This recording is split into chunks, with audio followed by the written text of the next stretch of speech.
A very good morning to you all. Good morning. Could be a little louder, right? Good morning. Wonderful. This morning, while returning after my mass at the MC Sister's place, Majunukatila, while on the way back, we have our famous our slum, Majunukatila slum. So since I saw some of those children, I just stopped for a while, had a word with them, and then continued my journey, my bike drive further. While coming after that, it struck me, today we are going to talk about equality and fraternity, Indian Constitution and theology. And I just met them with those people who were just sleeping on the roadside, shabby clothes, broken huts, ugly looking type of clothes all around. And I drive with decently a good bike, and many of us go by car and live in a comfortable, cozy buildings. It's not only about us, also in the society. Where is really equality?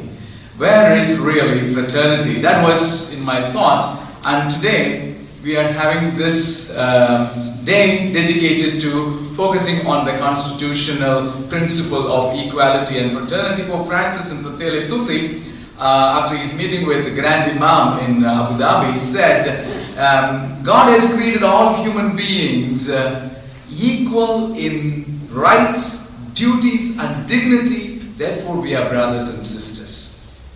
Is it your dream or a possibility in the future is a concern today we will be talking about. With that brief note, I now invite our honorable and learned speaker, Dr. M.P. Raju, to the dais. Please.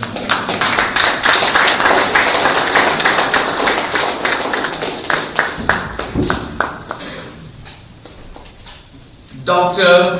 M.P. Raju is a lawyer, an eminent lawyer practicing in the Supreme Court of India and a member of the Supreme Court Bar Association since June 1991 and earlier in Kerala High Court. Several Constitution bench verdicts have recorded appreciatively his arguments, very specially concerning the 103rd Constitution Amendment on EWS reservation, granting aid to private primary schools, and he was a senior counsel for the Union of India in the Supreme Court from 2005 to 2013. He is also an awardee of Indo-Canadian Shastri Fellowship and visiting scholar in comparative constitutional law at McGill University, Montreal, Canada. He is an honorary professor at the Institute of Advanced Legal Studies, Amity University, Noida, and a visiting faculty on comparative constitutional law for PG courses in Indian Law Institute, New Delhi. His published books include quite a lot of books. Some of them, for example, Minority Rights, Myth or Reality, Uniform Civil Code, a Mirage, Education, a Mission in Jeopardy, Medieval Bhakti Literature and Christianity, Constitutional Values and Constitutional Culture in India, and India's Constitution, Roots, Values and Wrongs. And a few of his recent articles also appeared in the Leaflet, Legal News and Views, Frontline, a couple of times, Live Law, and in The Wire, and the list goes on and on. It's indeed a great honor to have you, Dr. M.P. Raju, and I now invite you to present your paper on the concept of equality in Indian Constitution. Over to you, Dr. M.P. Raju.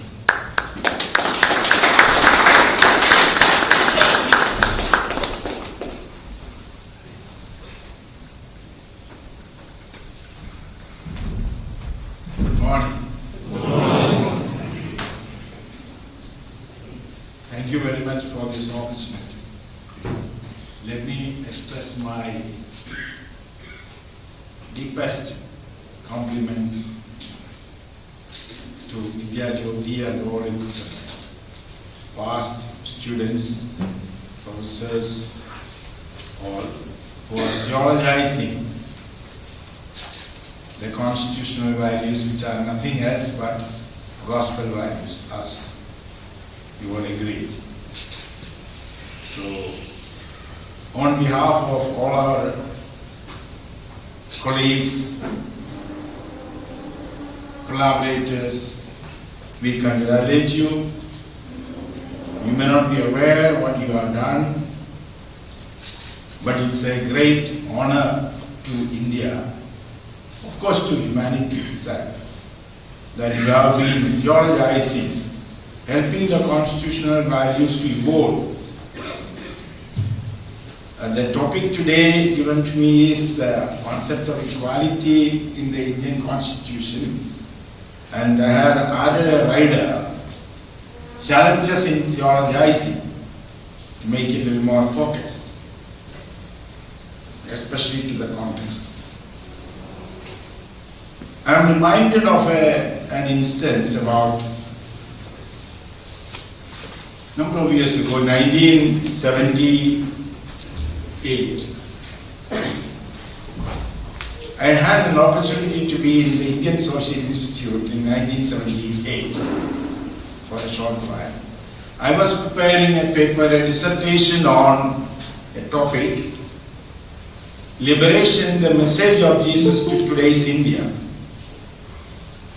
In fact, one Jesuit was preparing a booklet on social justice and the church. That Jesuit was none other than Father Stan's son. I had great help from him in preparing my dissertation. I finished and presented my dissertation in 1978, got my degree also. He published his book in 1979 by the Bangalore Center for Social Action. I had relied on that book also in preparing this particular talk to some extent. That time there were two other great Jesuits which we all owe great. One was staying in Madras that time, that was Sebastian Capel, whose famous book Jesus and Freedom, it deals with equality concept in detail, especially showing freedom and liberty and equality are not two separate standing values or concepts, but they are so interrelated. Of course, this discussion now has come into Indian constitutional discussions now. Earlier, people used to think that once you stress on equality, then liberty will be avoided or neglected. If you stress on liberty, then equality will be in jeopardy. The other great Jesuit we all were inspired, and whose writings in Malayalam and in English had contributed in the evolution of constitutional values, especially equality and liberty. Your first principle, Samuel Rai. So, I think I can even stop the whole paper here because the symbols, the efficacious symbols, the sacraments of Jesuits from Vidyajyoti. Of course, Kaplan was not a regular professor, he was a visiting professor here. And Samuel was the first principal. And Stan, of course, he has been drinking from your theologizing, and you have been drinking from his practices.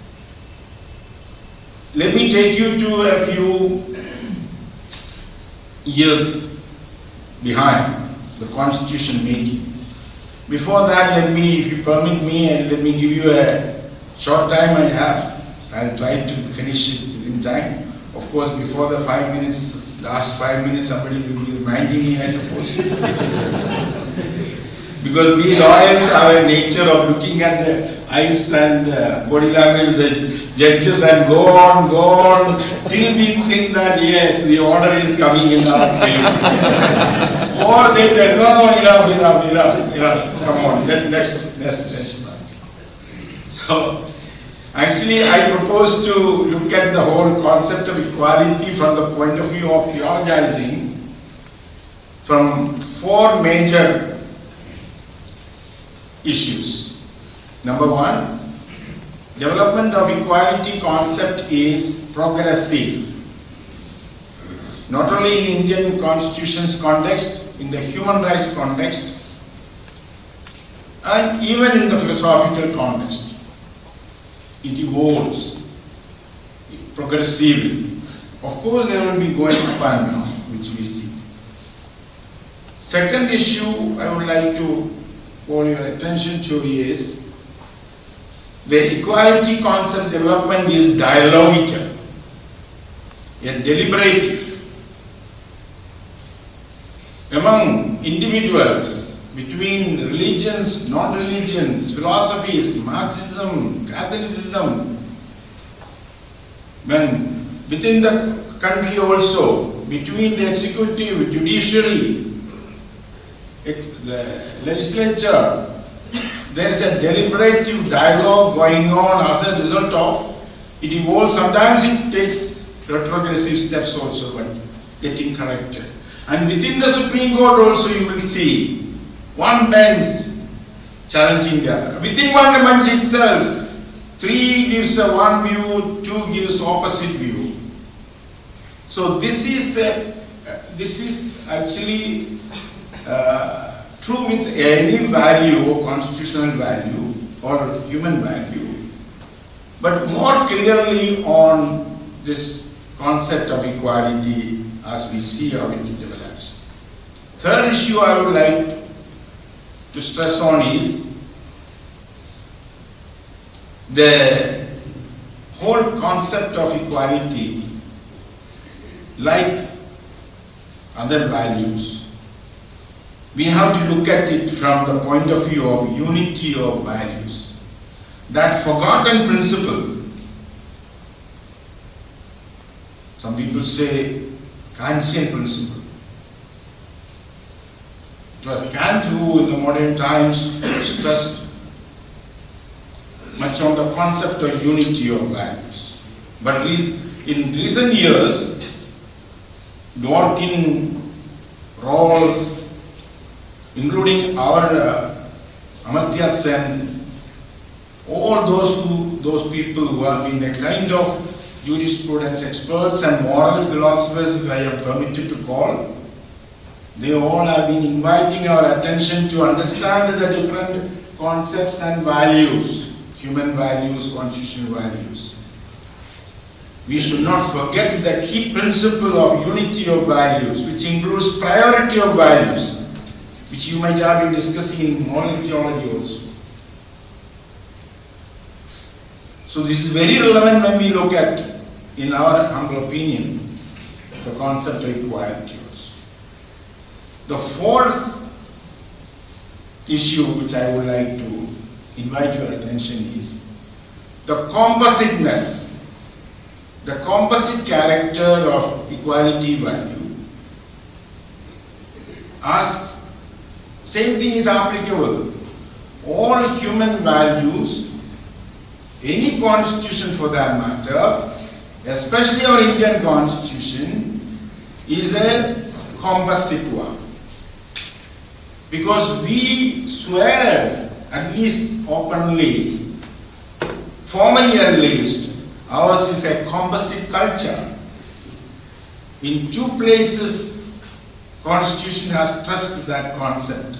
Ours is a composite culture, which many of the modern so-called anti-nationalists, or they call themselves nationalists, they are very angry with the concept of composite. No, how can it be a composite? The same principle is applicable to each of these constitutional concepts. Because equality has several versions. In the paper will be given to you, I have dealt with the different versions of equality concept which is prevalent even now.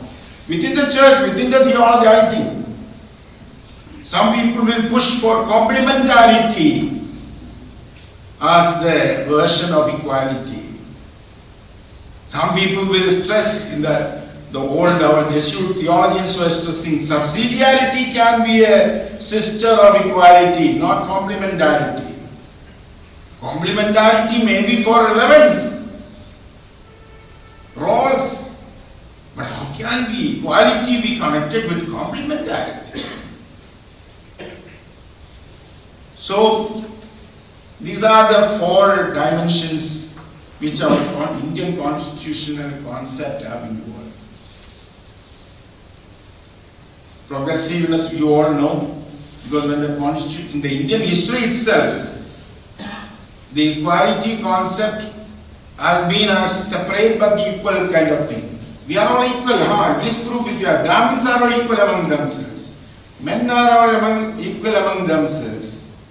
Women are equal among themselves. These are separate. Likes should be like. So this is the whole thing in between blacks and whites. Nothing special to us alone. There was a time Plessy and Ferguson Supreme Court said, in the US Supreme Court said, equality doesn't mean everybody should be same way. Like people will be like. Whites are whites, so there can be a school for them. Blacks are blacks, there can be another school for them. A residential area can be there, another residential area can be here. So this complementarian, separate but equal, like should be like. So these have been there in India, in the Varna system, in the Ashrama system, in Europe, in USA. The constitution making started also. We had this, initially we were thinking, even Gandhi. Only in the last stage only he came, caste must go, that booklet. Till that time, even our Gandhi was of the view, Varna system is alright, caste system is alright, untouchability should be removed.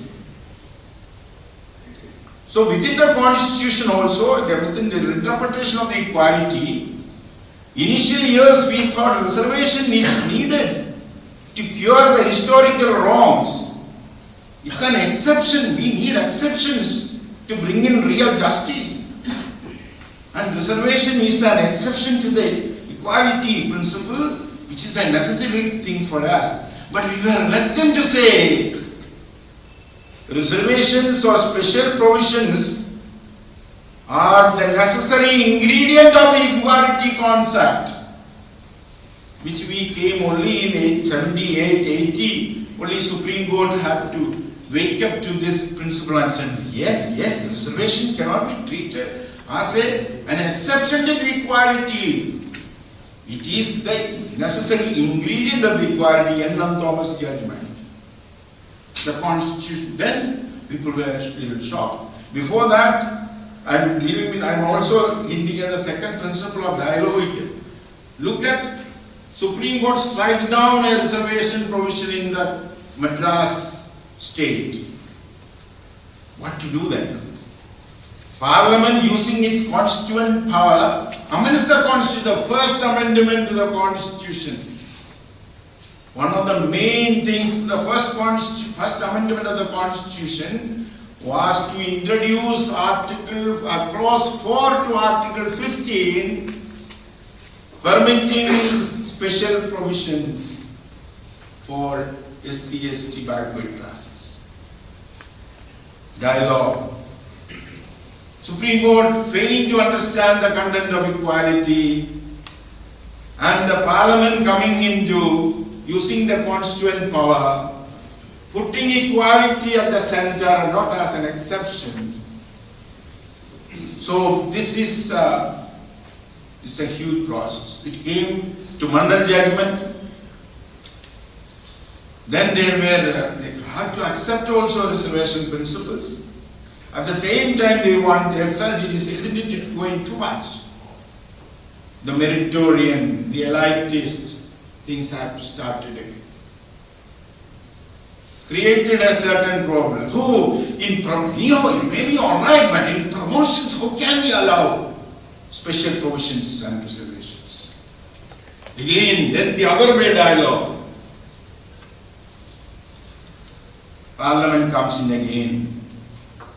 But in between, Parliament also used to do certain things. The Supreme Court comes along and striking down, especially in minority rights equality principles. So this dialogue has been going on and it has been developing and developing. But you are aware, here the necessity of theologizing, unless we are diligent, equality together with other human rights and human values can be addressed. Of course we can say, if it's God's work, God will take care of. But why should we not? Why should the Vidyajyoti not do, we may not do our role of theologizing? Not within these walls, within the constitutional place. We have to critique the judgments of the Constitution, regarding the Constitution. The Constitution judgments need to be appreciated or criticized as per our theologizing. A few more observations on the other two things, because very important that unity of values principle.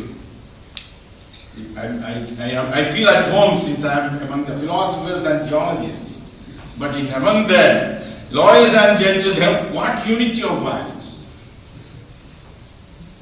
What priority of values? Are the values all interrelated? Equality, as you read it now. Ambedkar had no doubt about that. But Ambedkar also had said, democracy, which is the concretization of equality, is only a top dressing on the Indian soil. Mea culpa, we all have to be Indians. If what Ambedkar said is correct, equality and democracy are purely dressing on top of the soil.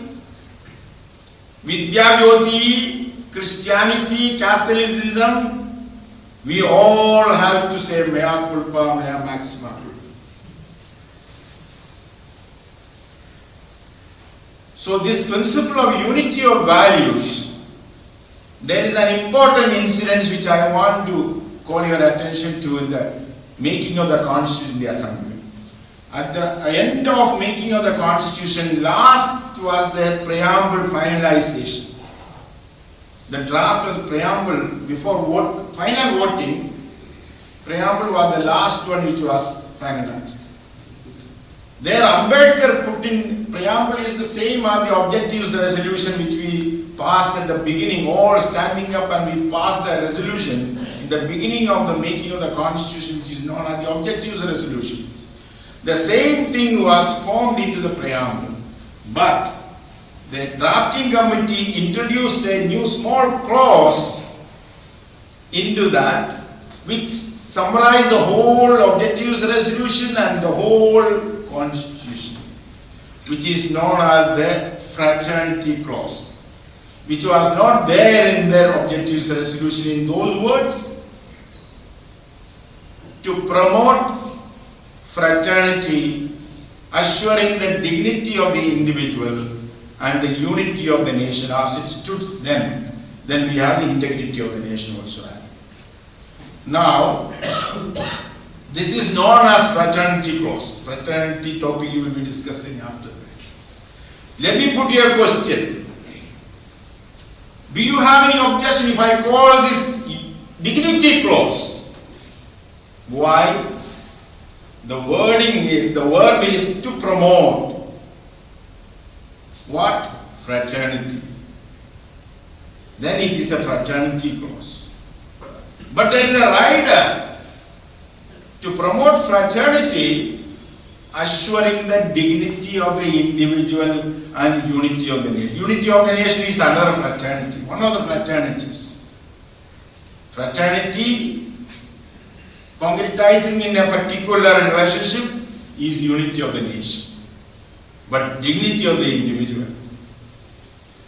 To promote fraternity, assuring the dignity of the individual, if you read and analyze, even a high school student may tell you, that means without assuring the dignity of the individual, no fraternity to be promoted, or only that fraternity can be promoted and should be promoted and will be promoted that assures the dignity of the individual. So, which is more important, in case there is a conflict or in apparent conflict or anything, which will prevail? From the structure of the language with the simple grammar which we have learned or construction, dignity will trump others, or dignity will have the prerogative of priority of preeminence. Would you agree? If I put a vote, I don't know. Anyhow, there was an instant while finalizing this. Before the last voting, some of the, as we have today, the whole nationalism thing, some people proposed. For a new India, we need unity of the nation as the primary principle. So we should change this one and say, to promote fraternity, assuring the unity of the nation. Then if you want, you can add dignity of the individual. Because unity of the nation should be more preeminent than the dignity of the individual. Otherwise, where will our nation go? Where will the unity and progress of the nation, the nationalism? Amendments were moved by a number of people. Ambedkar, Rao and the drafting committee had to, in writing, give a note and circulate. Nothing doing without assuring the dignity of the individual. You can't assure the unity of the nation. If that is so, as Ambedkar said, without the dignity, no fraternity. Without the dignity, any other democracy or anything. For that, they gave an example in writing. They said, if you want inspiration, want example, here is the Irish Constitution, which is a Catholic Constitution. This is not my book, it is in writing. In the proceedings, it is there. They said in the Irish Constitution, the human dignity is given as the first importance and more importance than unity of the nation. You saw theologizing coming from where? This is the importance of theologizing. No Archbishop of Ireland came and preached here in the Constituent Assembly. No theologian came and preached them. No, we have an equality. The basic goodness of the human individual, which the Catholicism and Christianity and Jesus have been strongly holding on. So you better take it. No. They are theologizing what? They theologized and put into their constitution, a Catholic constitution, which through dialogue we took it and have it. 3 areas that we invite, my friends, this theologizing has to happen. In India today, I invite you and request you, gender, caste, class. Out of all the areas, the 3 areas are yearning for your theologizing in equality. Because as you all know, what is equality? Equality is, as the Catholic teaching is, it is pegged on the basic intrinsic goodness, the intrinsic goodness of each individual. That is out of the twin dimensions of dignity, first dimension, in the words of Roll or words of Dworkin or in our Catholic teaching, equality comes from the why of equality is the intrinsic goodness. In potency enough, and it is in potency. We don't look at whether it is really a good person or not. The other part is responsibility. The chit and sat, the being and the energy. You are another Jesuit, Charlton, who found the soul in the matter, the energy in the matter, which evolved and evolving into Tapanta and Pasi, Christogenesis, through new Genesis. These two elements of dignity, two dimensions, Sat and Chit. Chit energy even, not the chit of human chit. So this dimension are the dimensions falling into equality and liberty, the unity of their values. My dear friends, there is a saying in Hindi, लोग नाहक किसी मजबूर को कहते हैं बुरा, लोग नाहक किसी मजबूर को कहते हैं बुरा. And people बेवजह call somebody और मजबूरी के कारण बुरा. Maybe a terrorist, maybe a drunkard, maybe a Muslim. Nowadays it's another term for all calling names and all. Whatever it be, लोग नाहक किसी मजबूर को कहते हैं बुरा. आदमी सब अच्छे हैं, वक्त बुरा होता है. That the Catholic teaching, the soul, it is so inherently good, basic equality. See, outside things, complementarity calls for special provisions, not exclusion. That's what Pope had. At least two orders have been now. There is no complementarity in two orders, at least minor orders.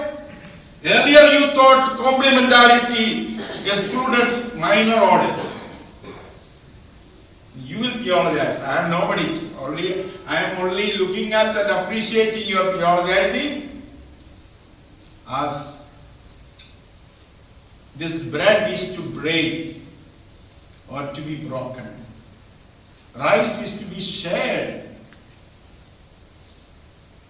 Each belly has to be full. No belly should have more than what is required. That is the intrinsic goodness. That is the constitution which said not only equality of status but equality of opportunity, not only equal before law but equal protection of laws. Thank you.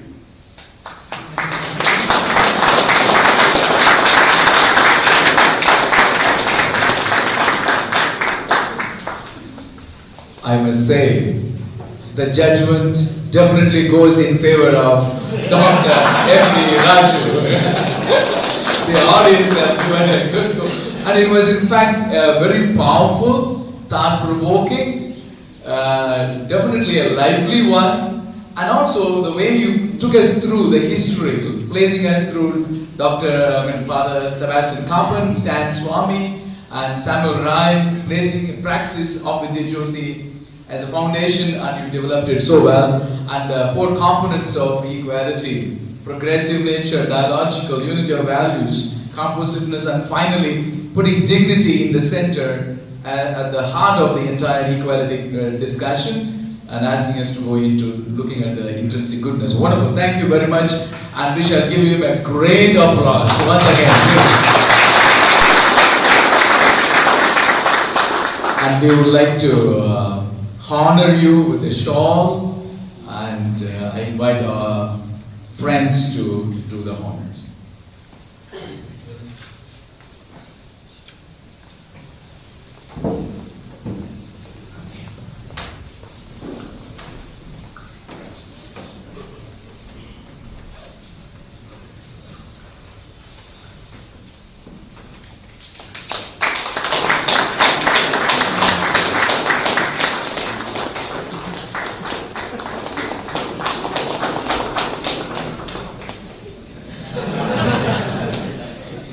Yes, it'll be easy for our friends too.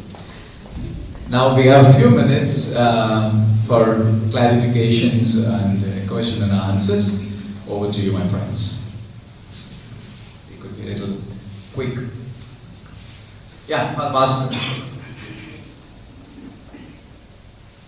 When you mentioned about theologizing taking place in certain areas, you referred to three areas: gender, caste, and class. I would like to add one more area also. Can we have a dialogue with different religions and religious traditions? Because it is one of the areas in which we find a lot of conflict. The entire India is divided in the name of religions.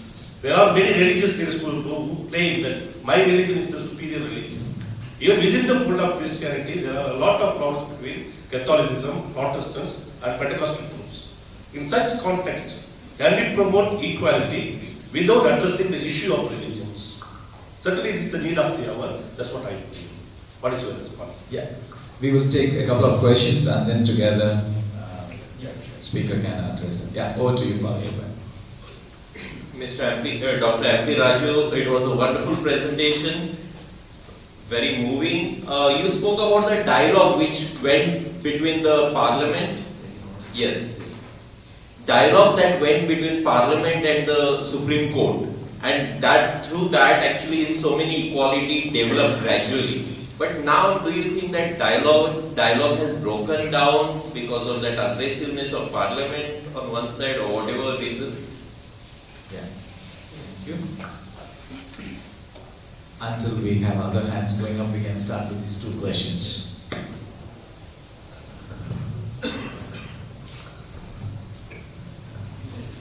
Yeah. We like to be standing also.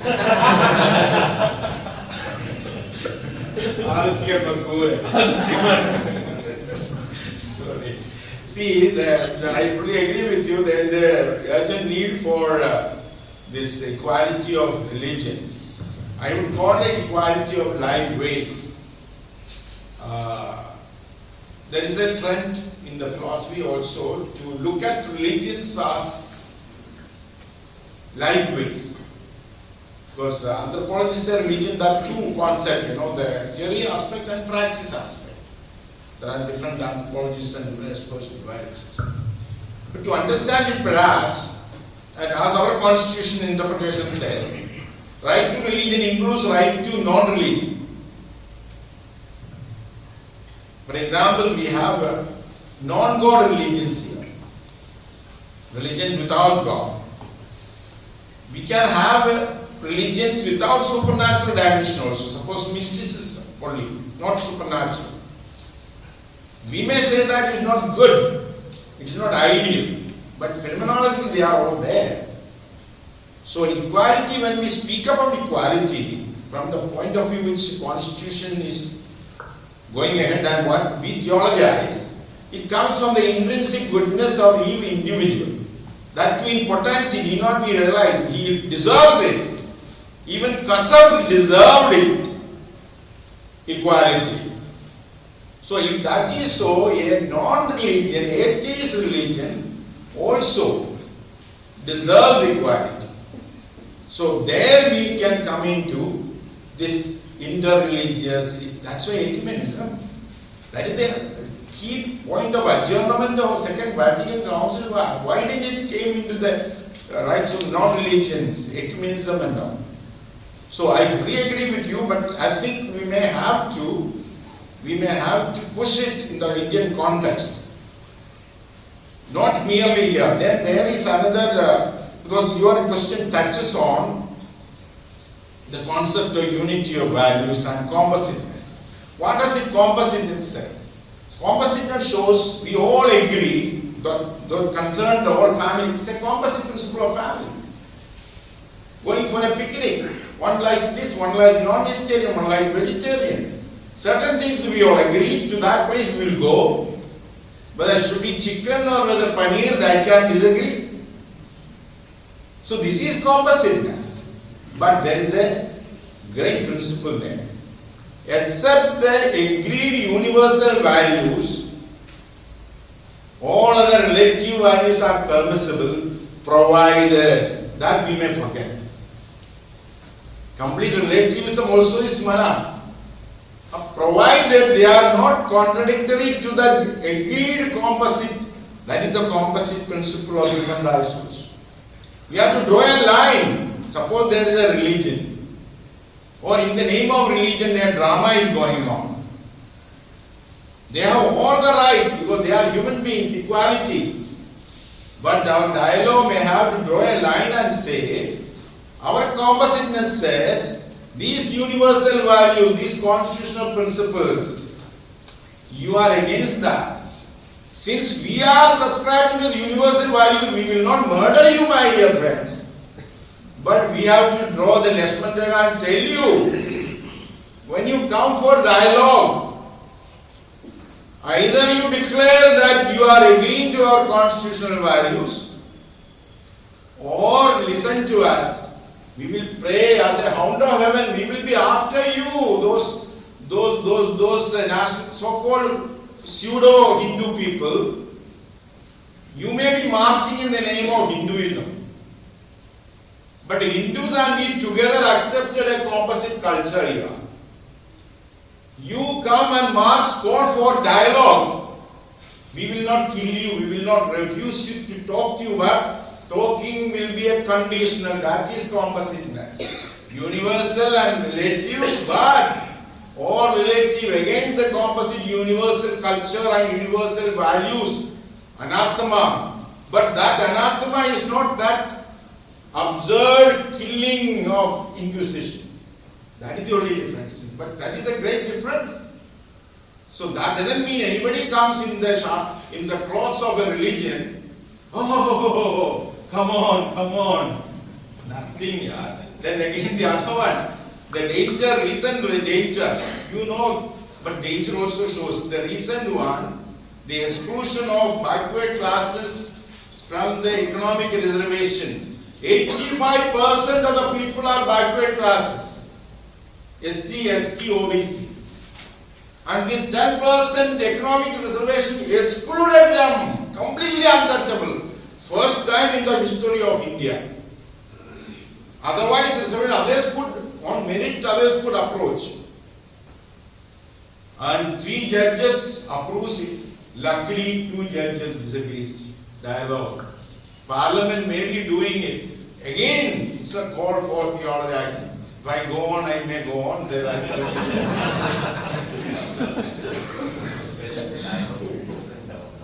Whether the dialogue has broken down, what do you think about? I would request you to think about dialogue. See, dialogue is, ordinary terminology when we speak about ecumenism, contest, it's a dialogue. Dialogue in a democracy is deliberative dialogue. Challenging also is a dialogue. Telling somebody don't come into my house unless you remove the knife and keep it outside is also a dialogue. And those John is telling this, and put us into chains and sit on the chair of our inside, come into our house, as Ambedkar said, while somebody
Father Stan for bringing that book. A few years ago, Dr. Edwin also was here to introduce his book to us, and he spoke to us. A lot of richness that is involved, what he has done as a part of research. Good, it's not exactly a question, but I'm thinking with you all. I'm borrowing the phrase from Kancha Ilaya. He has an interesting book on post-Hindu India, where he has a chapter on intellectual gundas. Today we are talking about equality and fraternity. Not only right from the Independence Day, but right from Vedic times, from the caste, Brahmins. I think these two values are trampled on this land by the so-called intellectuals. I'm not blaming outside, including the church, including us. So maybe Kancha Ilaya pointed out what you said at the end, the narrative. Of course, he did not borrow the word Bandhutva, but he used heavily Bahujan. So it is the large-hearted people should unite in this nation.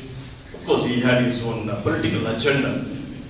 And he said, unless these large-hearted Bahujans unite and take on these intellectual gundas in this country, we cannot ensure this equality and fraternity. So what would be your? Yes, thank you for that question.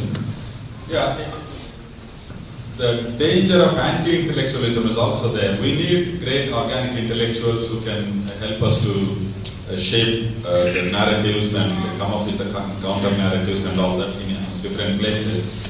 Yeah, who brought down obviously the hierarchical mindsets, whether it is the caste, creed, color, religion. In Christianity we have different forms, and Hinduism we have in the Brahminical mindset.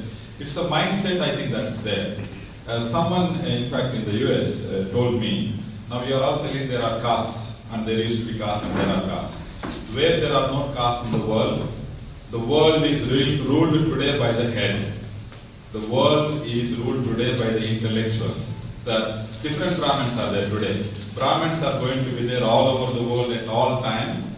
So Bill Gates is a Brahmin because of his head. So the head is going to plan. The second one is businesses. The third one is military. So the world is ruled by military. World is going to be ruled by Kanya. World is going to be ruled by the cerebral, the heady guys, anywhere in the world. The point is, there should be an equality at another level. And then the rest of them will be with servants, various kinds of servants. All of us are all over the world. So it is the mindset that is hierarchical, that's the problem. And it comes in various forms. In India, it has come in the caste mentality level.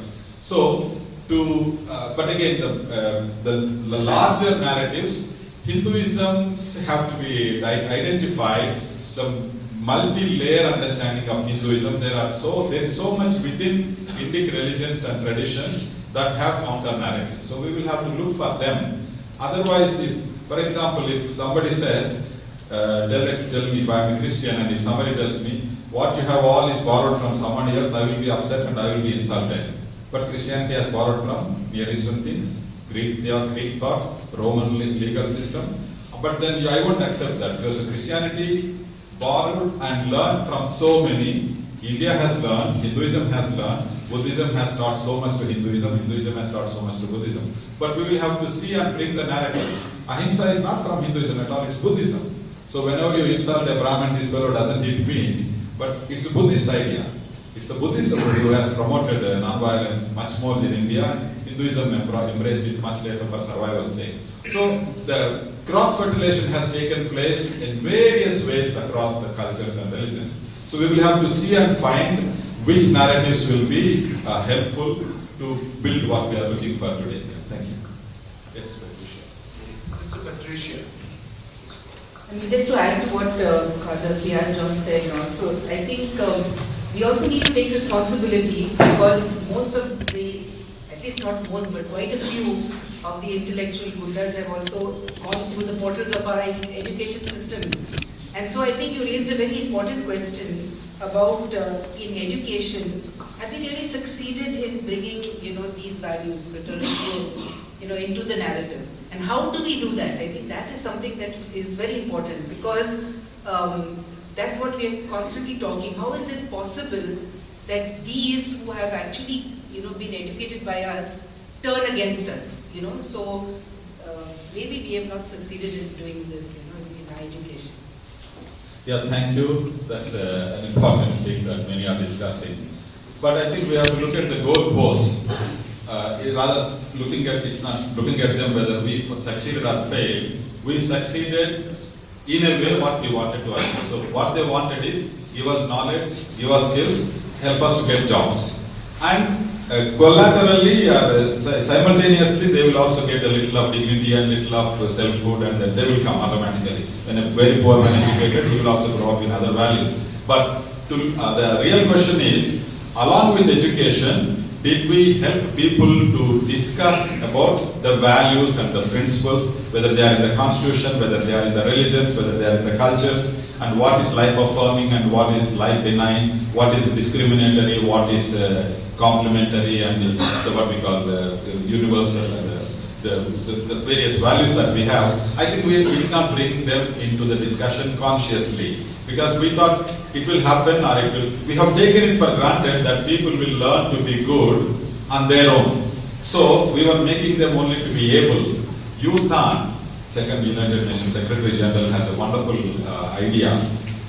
If you can be good and able, he's telling the students, if you can be good and able. If not, at least be good. If you are only able and if you are not good, you will ruin yourself and the society. I think we have gone to making able people, but did we prepare them to be good people? Again, yesterday evening at the same place the question was, are we instructing? Can we form? Or is it, in whose hands is forming of the people? That's the bigger question. Parents expect teachers to be formed and teachers expect the theology. In the theology, novice master thinks that in theology they will be formed, and we expect novice master to be formed, and we expect families to form. So where is that forming taking place, I think, and what can education do, at least can be looked at.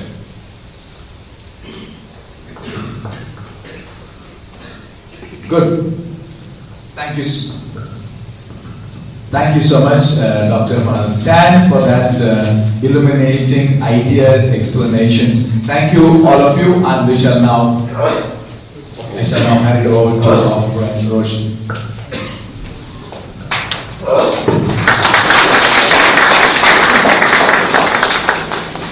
Thank you, Father Dr. Rajkumar, for moderating the session so efficiently.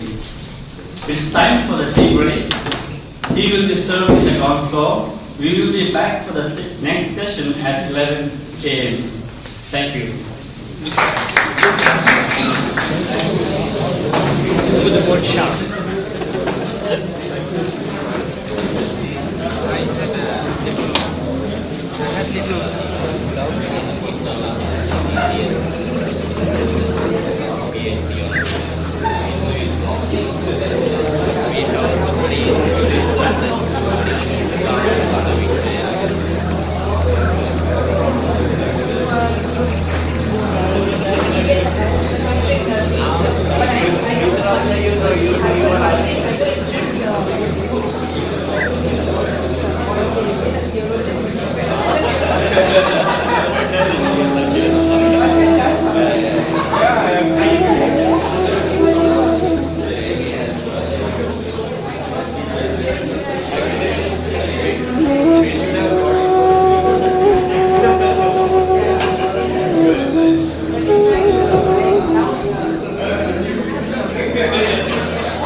start the second session now within 5 minutes or so, 11 o'clock.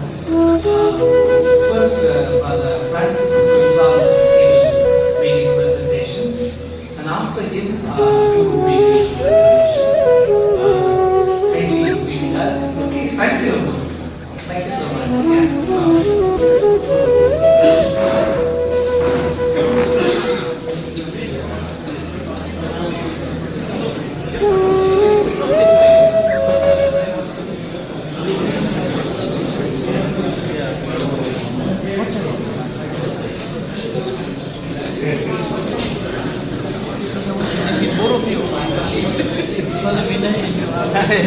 I couldn't sleep last night. I had nightmare. I really was losing by 2 points, 1 point like that in the first 2 matches. I really couldn't sleep.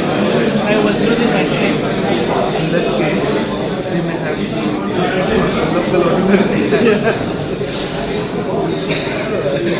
My health is at stake actually.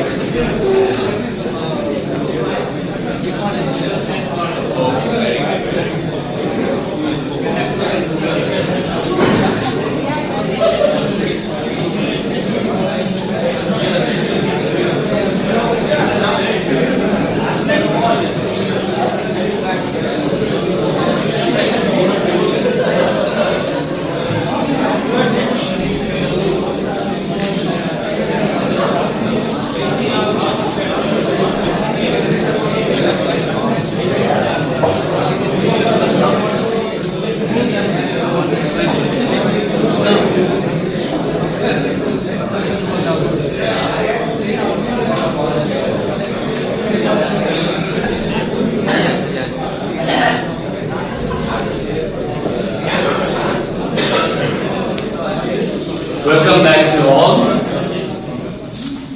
We will begin the second session. May I call upon Dr. Joseph Victor Edwin to moderate the session. He is a professor of Islamic Studies at Vidyajyoti College of Theology. He is also the Secretary of Islamic Studies Association and the Director of Vidyajyoti Institute of Islamic Studies, Vidis. Over to you, Father.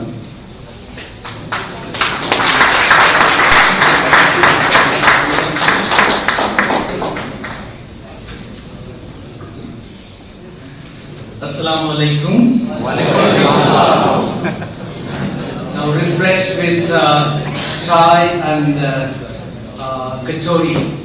So now we begin our second session for this day. We have 3 eminent speakers, and the first one is Professor Father Francis Gonzalez. The second speaker is Brother Irfan Engineer. He would join us he has already joined us online. The third speaker is Father Anil Almeida. So may I request Father Francis Gonzalez and Anil Almeida to come to the dais.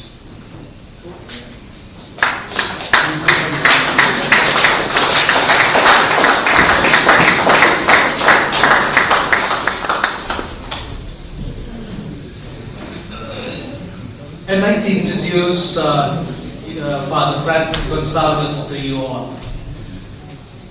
Francis Gonzalez is a Gujarat Jesuit. He's a professor, journalist, and a social activist. He is president of Jnanadeepa, Pontifical Institute of Philosophy and Theology, Pune, and National Executive Secretary of CCBI's Commission for Theology and Doctrine. He was formerly professor at Vidyajyoti from 1997 to 2015 and principal from 2009 to 2013. He was involved in regular prison ministry for 7 years in Tihar jail. He has lectured in many universities in India and abroad. He has authored 7 books and edited 10 other books. He has written several weighty theological articles in journals, theological journals. His interests include interfaith dialogue, interdisciplinary approaches to theology, and social justice issues, especially those affecting the poor. Francis White, we are happy to have you with us. May I invite you to make your presentation.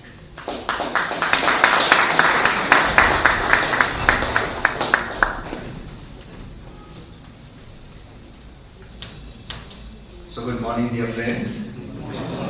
I'm really happy to be here for this SWARNA Jayanti.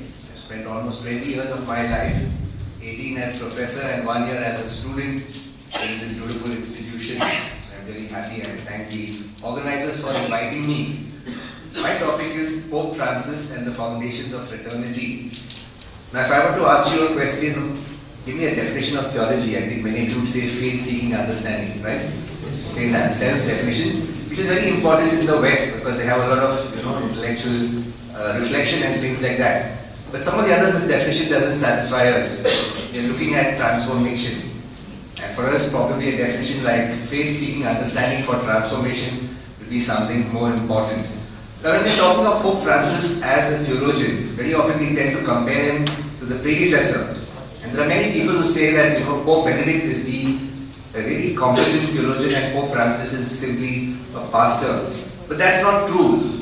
I believe he's a contextual theologian and he's very pastoral minded, and all his reflections, they stem from his first-hand experiences in the slums and with the poor and with other categories of unprivileged people. Now, Pope Francis speaks of transformation. I'll be quoting him very often in this paper, alright, without telling you from where I got the quote because that'll take a lot of time. He says an authentic faith, which is never comfortable or completely personal, always involves a deep desire to change the world, to transmit values, and to leave this earth somehow better than we found it. So he is a contextual theologian, and my argument is this, that he follows a contextual methodology, or what is called the pastoral cycle. So faced with reality, he asks 4 questions, which you probably are aware of. What is happening here, first? Second, why is it happening? Third, how do we respond? Third, how do we understand it or evaluate it? And fourth, how do we respond?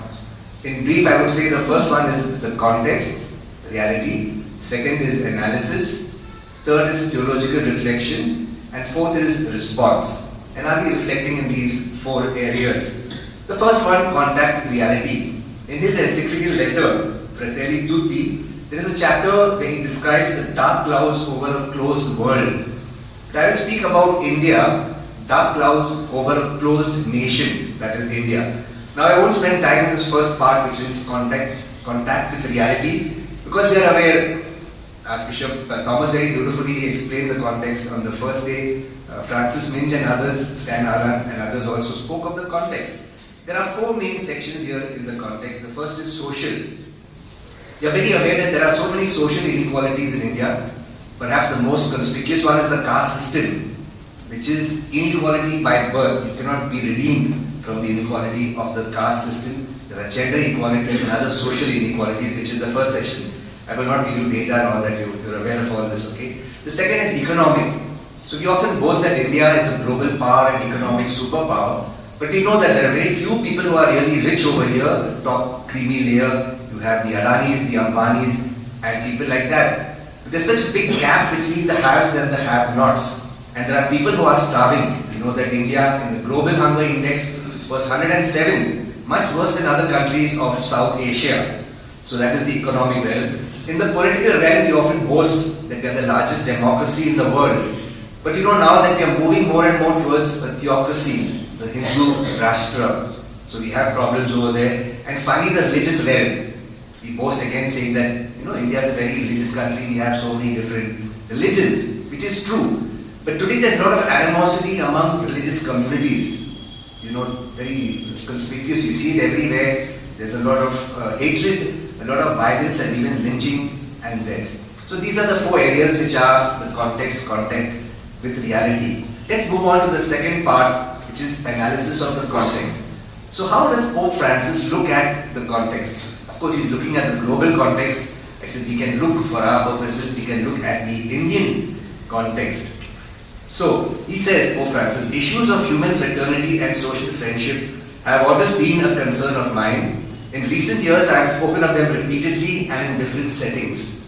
And he hopes, again I quote, by acknowledging the dignity of each human person, he can contribute to the rebirth of universal aspiration to fraternity between all men and women.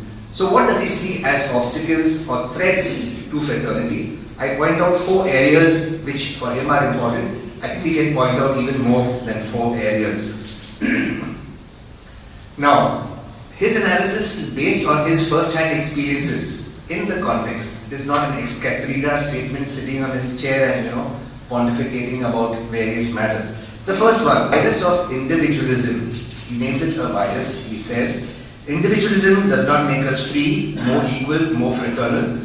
Radical individualism is a virus that is extremely difficult to eliminate, for it is clever.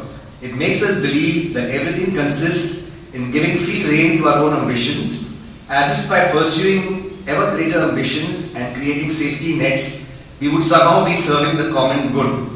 So individualism is born from a narcissism that is obsessed with the self, seeing everyone and everything as a means to satisfy one's own self-interest. Now he sees that not only at the micro level, but also at the macro level. So he writes, our world is being torn apart by wars and violence and wounded by a widespread individualism which divides human beings, setting them against one another as they pursue their own well-being. Individualism also gives rise to a throwaway culture. He speaks of a throwaway culture, which is often mentioned as one of the evils of present-day society. That is the first point. The second thing is the globalization of indifference. Okay, the globalization of indifference. He says that globalization has brought many benefits to humankind, and he accepts that globalization is good on the one hand. On the other hand, he says that globalization speaks of opening up the world euphemistically, and he says that globalization of indifference, wherein, almost without being aware of it, we end up being incapable of feeling compassion at the outcry of the poor, weeping for other people's pain, and feeling a need to help them, as though all this was someone else's responsibility and not our own. The culture of prosperity deadens us. We are thrilled if the market offers us something new to purchase, and in the meantime, all those lives stunted for lack of opportunity seem a mere spectacle. They fail to move us. Moreover, critiquing the globalization of culture that imposes one cultural model upon everyone, Pope Francis writes, this culture unifies the world but divides persons and nations. For a society becomes ever more globalized, it makes us neighbors but does not make us sisters and brothers. Besides cautioning about the globalization of indifference in the economic and cultural spheres, Pope Francis also points out to the macro level how the richer countries control and exploit the poorer ones, often rich in biosphere reserves through foreign debt traps. I'm missing out many of the things because they're all quotations, but I'll just give you the most important ones. Ultimately, Pope Francis is against a globalization without a shared roadmap, where we fail to realize our interconnectedness not only among members of the human family, but also moving to every created being in the cosmos, so overflowing to nature.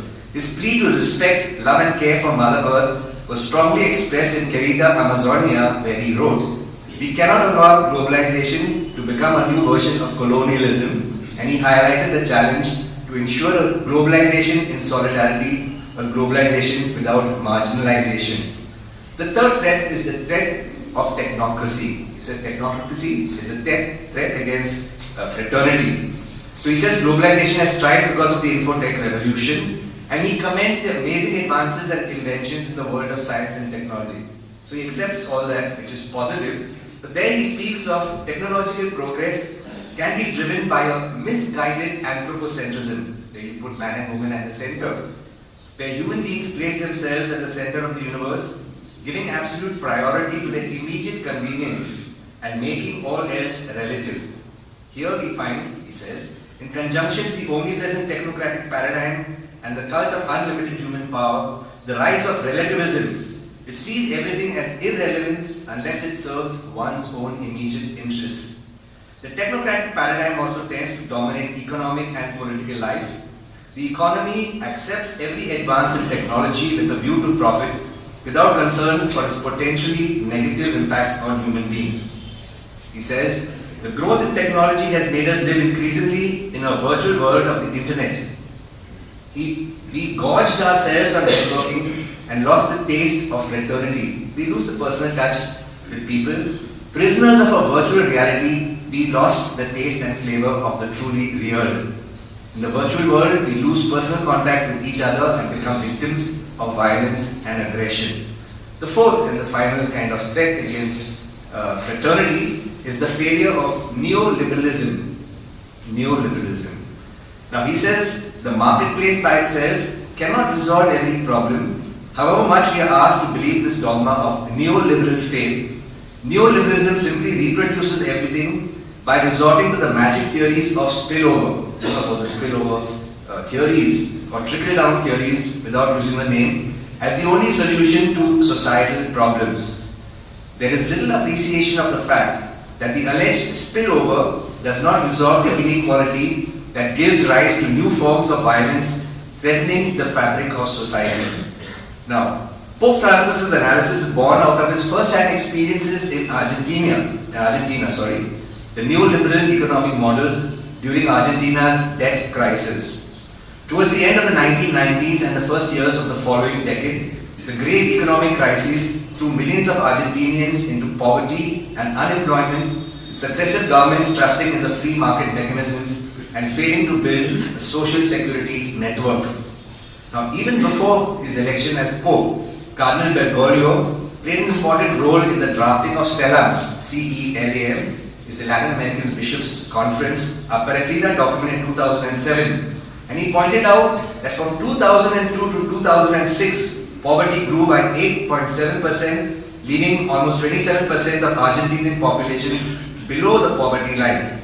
And he says, we live in the most unequal part of the world, which has grown the most, yet reduced misery the least. And he said, the unjust distribution of goods persists, creating a situation of social sin that cries out to heaven and limits the possibilities of a fuller life for so many of our sisters and brothers. Can we not say this of India too? So his views on what he calls the imperialism of money, idolatry of money, grew from the tradition of the social doctrine of the church. Anyway, he says the entire social doctrine of the church and the magisterium of my predecessors rejects the idolatry of money that reigns rather than serves, that tyrannizes rather than and terrorizes humanity. Elsewhere he says, the new imperialism of money gets rid of labor, of all things, which is the way in which man's dignity is expressed, his creativity, which is the image of God's creativity. The speculative economy no longer has need even of labor. It does not know what to do with labor. This leads to the idol of money that is produced by itself. And so there are no obstacles to transforming millions of workers into unemployed persons. So he cautions against neoliberalism in Evangelii Gaudium, where he says, no, when economy of exclusion and inequality. Once again in Laudato Si, where he discusses global inequality as a result of ecological imbalances and environmental degradation that affects the poorest of poor the most. Now, we go to the third part, which is theological reflection. How does he theologize on this after the analysis? I would say that he comes out with what I call a flesh and blood language. He says, at the most basic level, he appeals to humanity that we all share as human, as brothers and sisters, children of the God of love. Basically, all of us are brothers and sisters. Before I was baptized, before I got the name Francis, I was a human being. And that is where we all share a common substratum. He says, very important, the crib and the cross, incarnation and the paschal mystery. He uses flesh and blood language. And he says, as we contemplate the Christmas story, we are invited to set out on a spiritual journey drawn by the humility of God who became man in order to encounter every man and woman. We come to realize that so great is God's love for us that he became one of us, so that in turn we might become one with him. According to Pope Francis, Christ's crib and the cross are the source and summit of universal fraternity. He says, the flesh of the newborn baby is light for the revelation to the nations. How can flesh be light? In the flesh of Jesus we find the bright gateway that allows our flesh to return once again to what the Creator dreamed it should be, formed of clay, but in His image and likeness. And then he adds, flesh is the key to reading of each person's life, and the flesh of Christ is the key to reading the whole of salvation history. Now, central to Pope Francis's theological vision and framework on fraternity is the parable of the Good Samaritan. You know that the parable of the Good Samaritan is in Fratelli Tutti. But long before that, when he was a priest in the 1990s, he used to give retreats precisely on this parable, saying that this is very central to the whole gospel message. He stressed the commitment and closeness of the Good Samaritan to the wounded man was at the heart of the incarnation. Jesus, far from passing on the other side, he paid the ultimate price in sacrificing his own flesh for those who suffer, and God's closeness to humanity is the reason why prayer touches our flesh in its very new place. Now I have a lot of quotations where he goes repeatedly to speaking of the flesh, something which is very earthy, something which is very visceral and down to earth. I won't read all that, but he says, beyond the differences of creed and caste and color, our human flesh unites us with every single person in the world. Hence he says, every act of violence committed against a human being is a wound on humanity's flesh. Every violent death diminishes us as a people. Therefore, as Christians, we are called to enter into the mystery of the self-emptying incarnation and the self-sacrificing crucifixion of our Lord. Moreover, we will begin to understand and live what Gaudium et Spes number 22 teaches us about all people of goodwill being united to the Paschal mystery in ways unknown to us through the power of God's Spirit. In sum, we can say, on one hand, our flesh becomes the means by which we experience the infinite love of God, who in His mercy comes to meet us, to remind us of our universal fraternity and loving communion in the Trinity. On the other hand, flesh also becomes the channel to reach out to God in fraternal love and service of our neighbors, especially those most in need. I'm skipping out many of the quotations, but this is the basic thing over there. And finally, come to the fourth part when it comes to response. How do we respond to the situation of diminished fraternity in the world today? We speak of a response of religions, we respond at the religious level and beyond religions. As a leader with great moral authority on the world stage, Pope Francis's voice carries weight as he travels around the world, encountering and addressing presidents, politicians and peoples on the importance of building a world of peace and prosperity for everyone, especially the poorest of poor, based on the firm foundations of love, fraternity and social friendship. As a methodological principle, he begins from the base and goes upwards, from the family to the nation and world, and from the universal family to the cosmic family at large. So very beautifully he begins saying that fraternity has to be built at the ground level, which is the family, from the family to the neighborhood to the nation, and then to religions, to people who are not even religious, and finally fanning out to the whole cosmos. On January 1st, 2014, during his message for celebration of the World Day of Peace entitled Fraternity, the Foundation and the Pathway to Peace, Pope Francis said, and I quote, "Fraternity is an essential human quality, for we are relational beings. A lively awareness of our relatedness helps us to look upon and to treat each other as a true sister or brother. Without fraternity, it is impossible to build a just society and a solid and lasting peace. We should remember that fraternity is generally first learned in the family. Thanks above all to the responsible and complementary roles of each of its members, particularly the father and the mother. The family is the wellspring of all fraternity, and as such, it is the foundation and first pathway to peace, since by its vocation it is meant to spread the world, to spread its love to the world around it." In the same message, and as mentioned in the previous section, Pope Francis sees Christ's cross as the foundation for fraternity, the creation of a new family. He says, in a particular way, human fraternity is regenerated in and by Jesus Christ through His death and resurrection. The cross is the definitive foundational locus of that fraternity which human beings are not capable of generating themselves.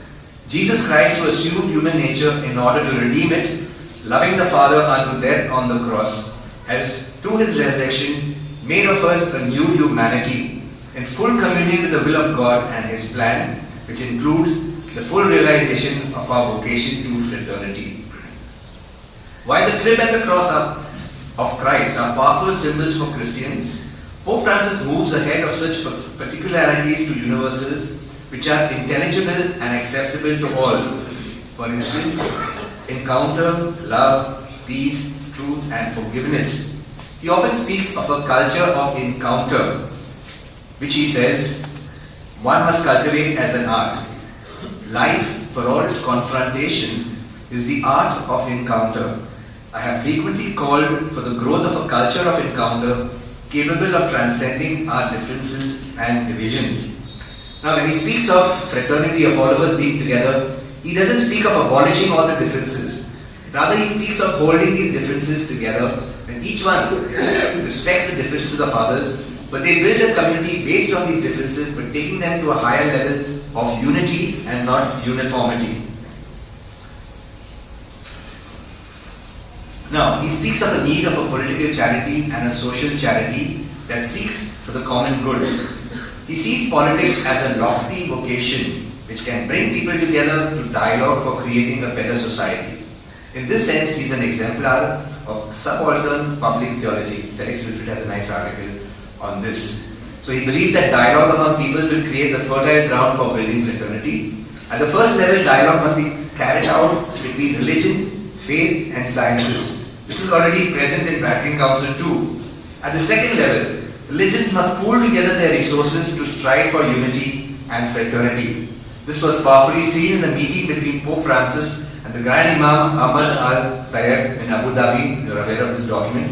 With the signing of Human Fraternity for World Peace and Living Together in February 2019. This document begins with the words, "Faith leads a believer to seek in the other a brother or sister to be supported and loved." Then beyond those who have faith, he also addresses those who do not have religious faith, atheists, agnostics, etc. And holds that fraternity can be fostered by people engaging in concrete humanitarian ventures. He said, "Fighting hunger is not simply to feed the other, but to give ourselves in service to others in a spirit of fraternity and solidarity that must inspire relations between individuals and between peoples. Building a fraternity is a responsibility of all peoples, especially of those invested in the power of governance." Finally, Pope Francis' appeals for fraternity and social friendship finds resonance in the Synodal Church. Today we are all talking of Synodal Church, of journeying together, not only with Christians, but with people of all ideologies, of all backgrounds. As a church which journeys together with men and women, sharing the travails of history, let us cherish the dream that a rediscovery of the inviolable dignity of peoples and of the function of authority as service will also be held to help civil society to build up in justice and fraternity and thus bring about a more beautiful and human world for coming generations. Conclusion, horizons of hope, and he speaks of a mystical fraternity. Yesterday, Sister Nico spoke of mysticism, Pope Francis speaks of a mystical fraternity. Although he is deeply aware that our world is plagued by innumerable problems, Pope Francis is optimistic and hopeful about the future because he believes that God journeys with us. He invites everyone to, what he says, a renewed hope.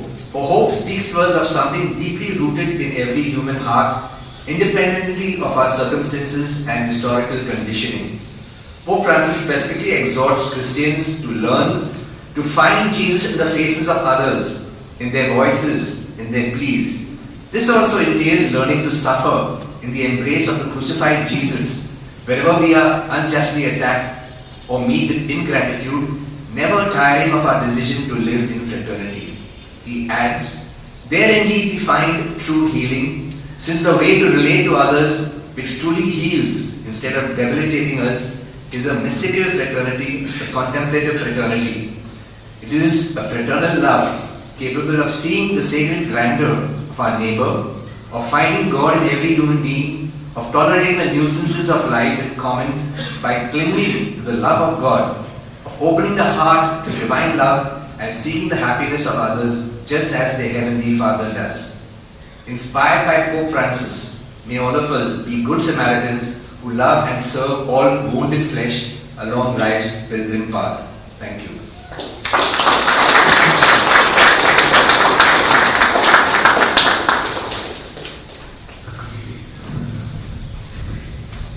Thank you, Francis Bhai.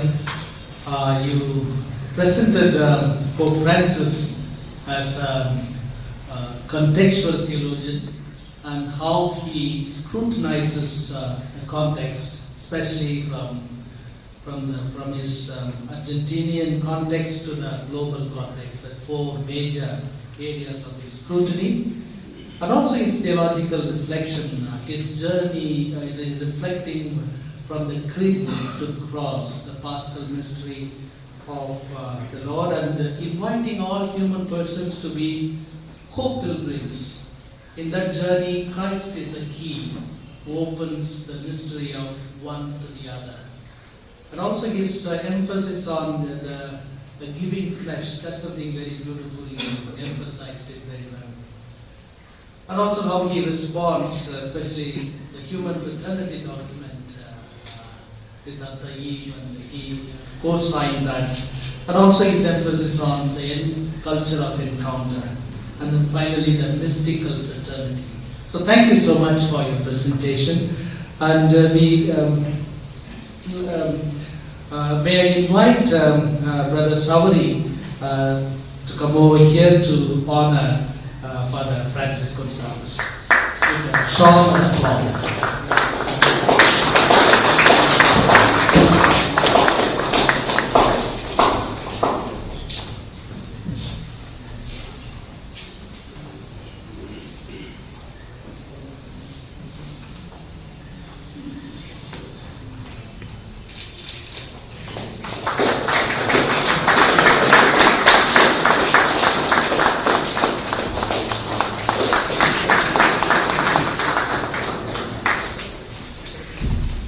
Dear friends, we have 10 minutes for your clarifications or any questions to ask. So may I have the privilege of asking the first question? So Pope Francis, say anything about how we engage with this post-truth society, post-truth world? Pope Francis says truth is not in ideas. Reality is superior to ideas. So he wants to approach each situation as it is and reflect from there. So then he does not like to engage in this, empty speculation. For example, he was speaking about the two ills of society, he says, which are prevalent today: neo-Gnosticism and neo-Pelagianism. Neo-Gnosticism, they have a dichotomy between body and spirit, mind and flesh and all that. And also neo-Pelagianism, where a person thinks that he or she can save himself or herself. He says, no, it is by the grace of God that we are saved. So we work in cooperation with God. So truth is where reality is. So try to engage with reality, and that is where you will be able to begin from there to reach truth which is convincing. And truth is seen also in the witness of one's life. So not in empty talk, but to walk the talk. And that's what he does. People are listening to him because he walks the talk. Thank you.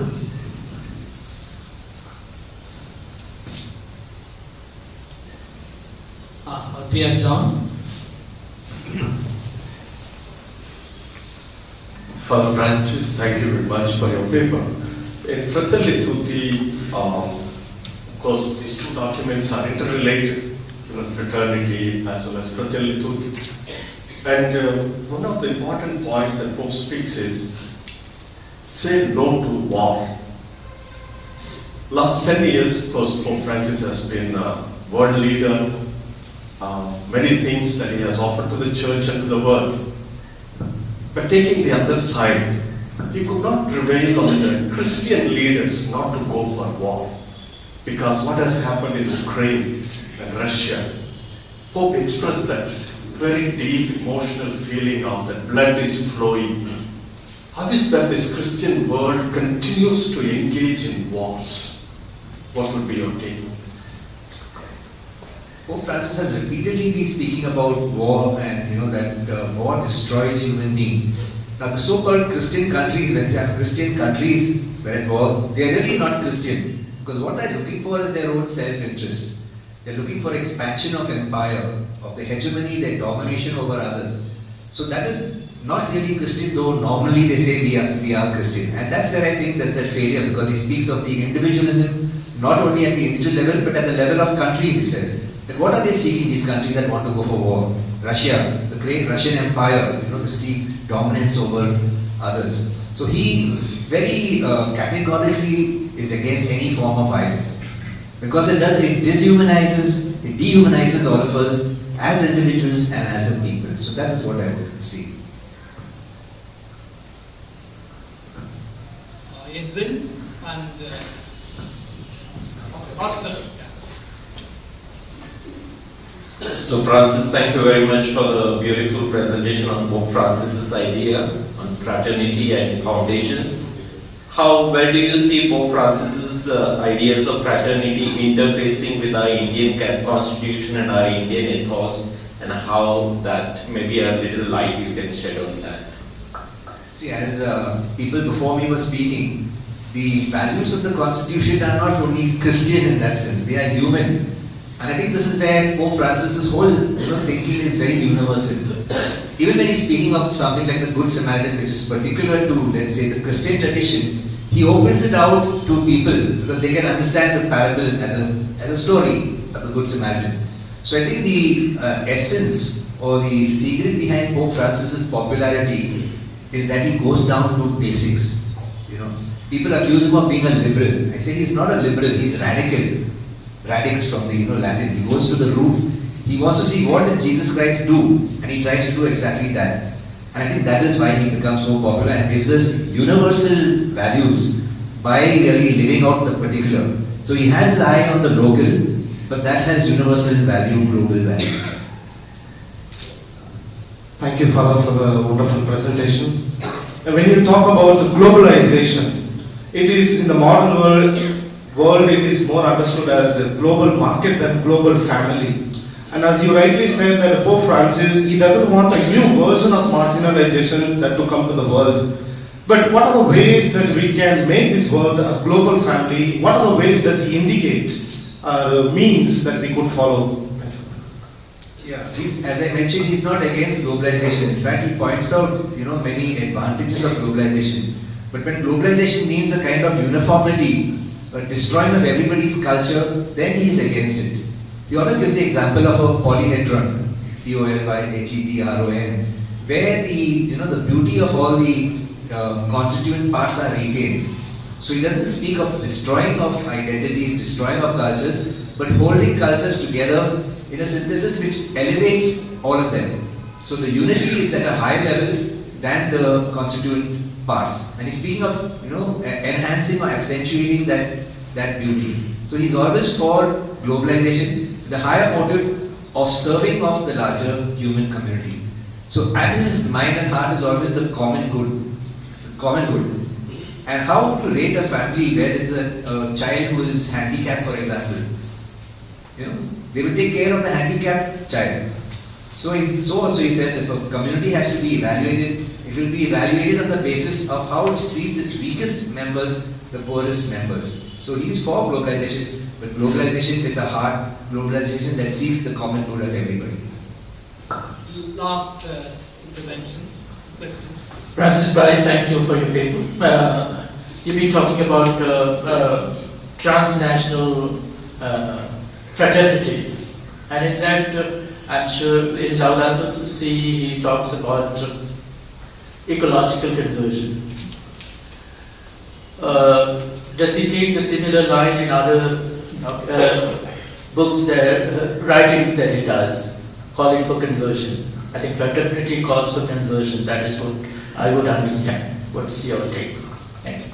Yeah. Conversion is a very important part of his program. He speaks of conversion at various levels, and he says conversion of the papacy. He speaks of himself first, so before speaking of conversion of others, he says there's need for myself, conversion of the papacy. And I think unless we realize that we are all interconnected, that the common good is the most important thing for us. Until such time, we will not really achieve the purpose for which God has created us. So he sees the interconnectedness not only of the human family, but also of the earth and all creatures which God has created. And then he speaks of an integral ecology, which is mindful of all the different factors, different perspectives, which take them all together to harmonize at a deeper or a higher level. Thank you, Francis Bhai. Thank you for your questions.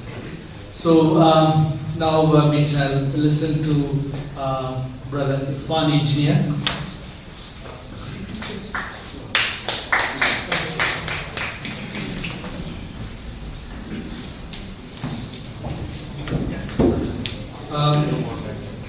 Dear sisters and brothers, we are happy to introduce Irfan Engineer. Irfan Engineer is Director, Center for Study of Society and Secularism. The Center for Study of Society and Secularism works to promote communal harmony, interfaith dialogue, and peaceful coexistence by organizing workshops, seminars, and research publications. He is also the managing editor of Indian Journal of Secularism. Irfan Engineer is recipient of the Peace Ambassador Award by the Universal Peace Foundation. He is author of the books Issues of Communal Violence, Causes and Responses, and the Surat Riots. He has written and published a number of articles on communal conflicts in India. He is a co-editor of the book Babri Masjid, 25 Years On. Dear brother Irfan Engineer, you make your presentation. You speak 20 to 25 minutes. Then we will have some questions and clarifications and viewer responses with that. Thank you, brother. Thank you first of all, congratulations to Vidyajyoti on this Jubilee celebrations, and thank you for organizing this wonderful seminar, which is very much necessary in present times. Please warn me 5 minutes in advance through sound, because I am not able to see the screen. So please warn me through sound so that I will quickly conclude. My presentation is on Do Minorities Have Equal Rights? Islamic Perspective. The constitutional vision emerged from struggle of independence from colonial rule. The Karachi Resolution promised, among other things, that the future constitution of the country would provide for fundamental rights such as 1. Freedom of conscience and free profession and practice of religion. No disability to attach any person of religion, caste or creed in regard to public employment, office of power, honor, and the exercise of any trade or calling. 3. Equal rights and obligations of all citizens. No civil power on account of sex. You should take it as gender in modern times. Now, this Karachi Resolution was passed in 1931 and this is the foundation of, I believe, our Constitution. Constitution actually fleshes out these promises, besides many other aspects. Now, in 31, the first vision of our Constitution came, and it emerged out of the struggle of a very diverse society. Diverse in terms of language, ethnicity, religions, various traditions, customs. They say there are 4,635 different communities in India based on the study of India. So it was a challenge to unite all these people, all these communities together, whether it was Islam. Women, Dalits, OBCs, peasants, workers. It was a big challenge to mobilize all these people together, and these Karachi principles, Karachi Congress resolution, went a big way in uniting people. Unfortunately, colonial rulers left the country partition on the basis of religion. We see the glimpses now. The Karachi resolution in our constitution, the promise of liberty, equality, fraternity, and dignity of all individuals. Karachi resolution was a great assurance to the members of the minority communities, and they too fully participated in the freedom struggle, and their sacrifices were second to none. Maulana Abul Kalam Azad, Maulana Shibli Nobani, and Jamiatul Ulema fully cooperated with the Congress in its struggle for independence, opposing the partition of the country. Maulana Azad was highly critical of Western imperialism. Azad cited instances of Prophet Muhammad's covenant with the Jews, Christians, and other residents of Medina in 622 AD, wherein all were declared to form one community, Ummah Wahida, free to follow their religion, and all would together defend Medina and attack from outside.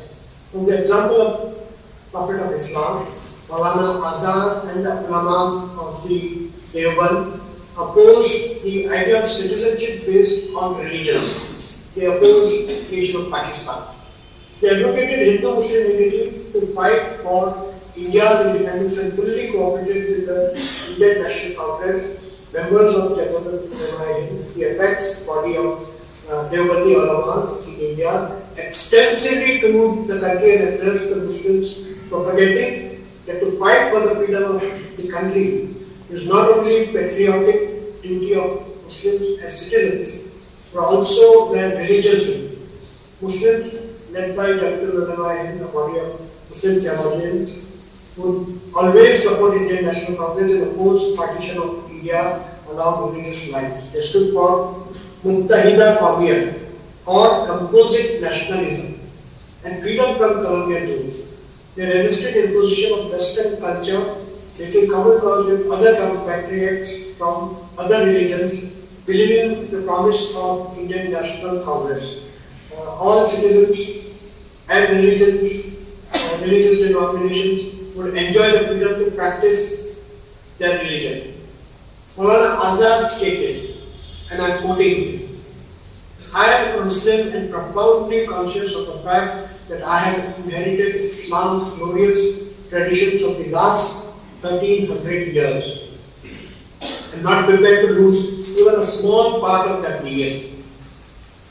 As a Muslim, I have special identity within the field of religion and culture, and I cannot tolerate any undue interference with them.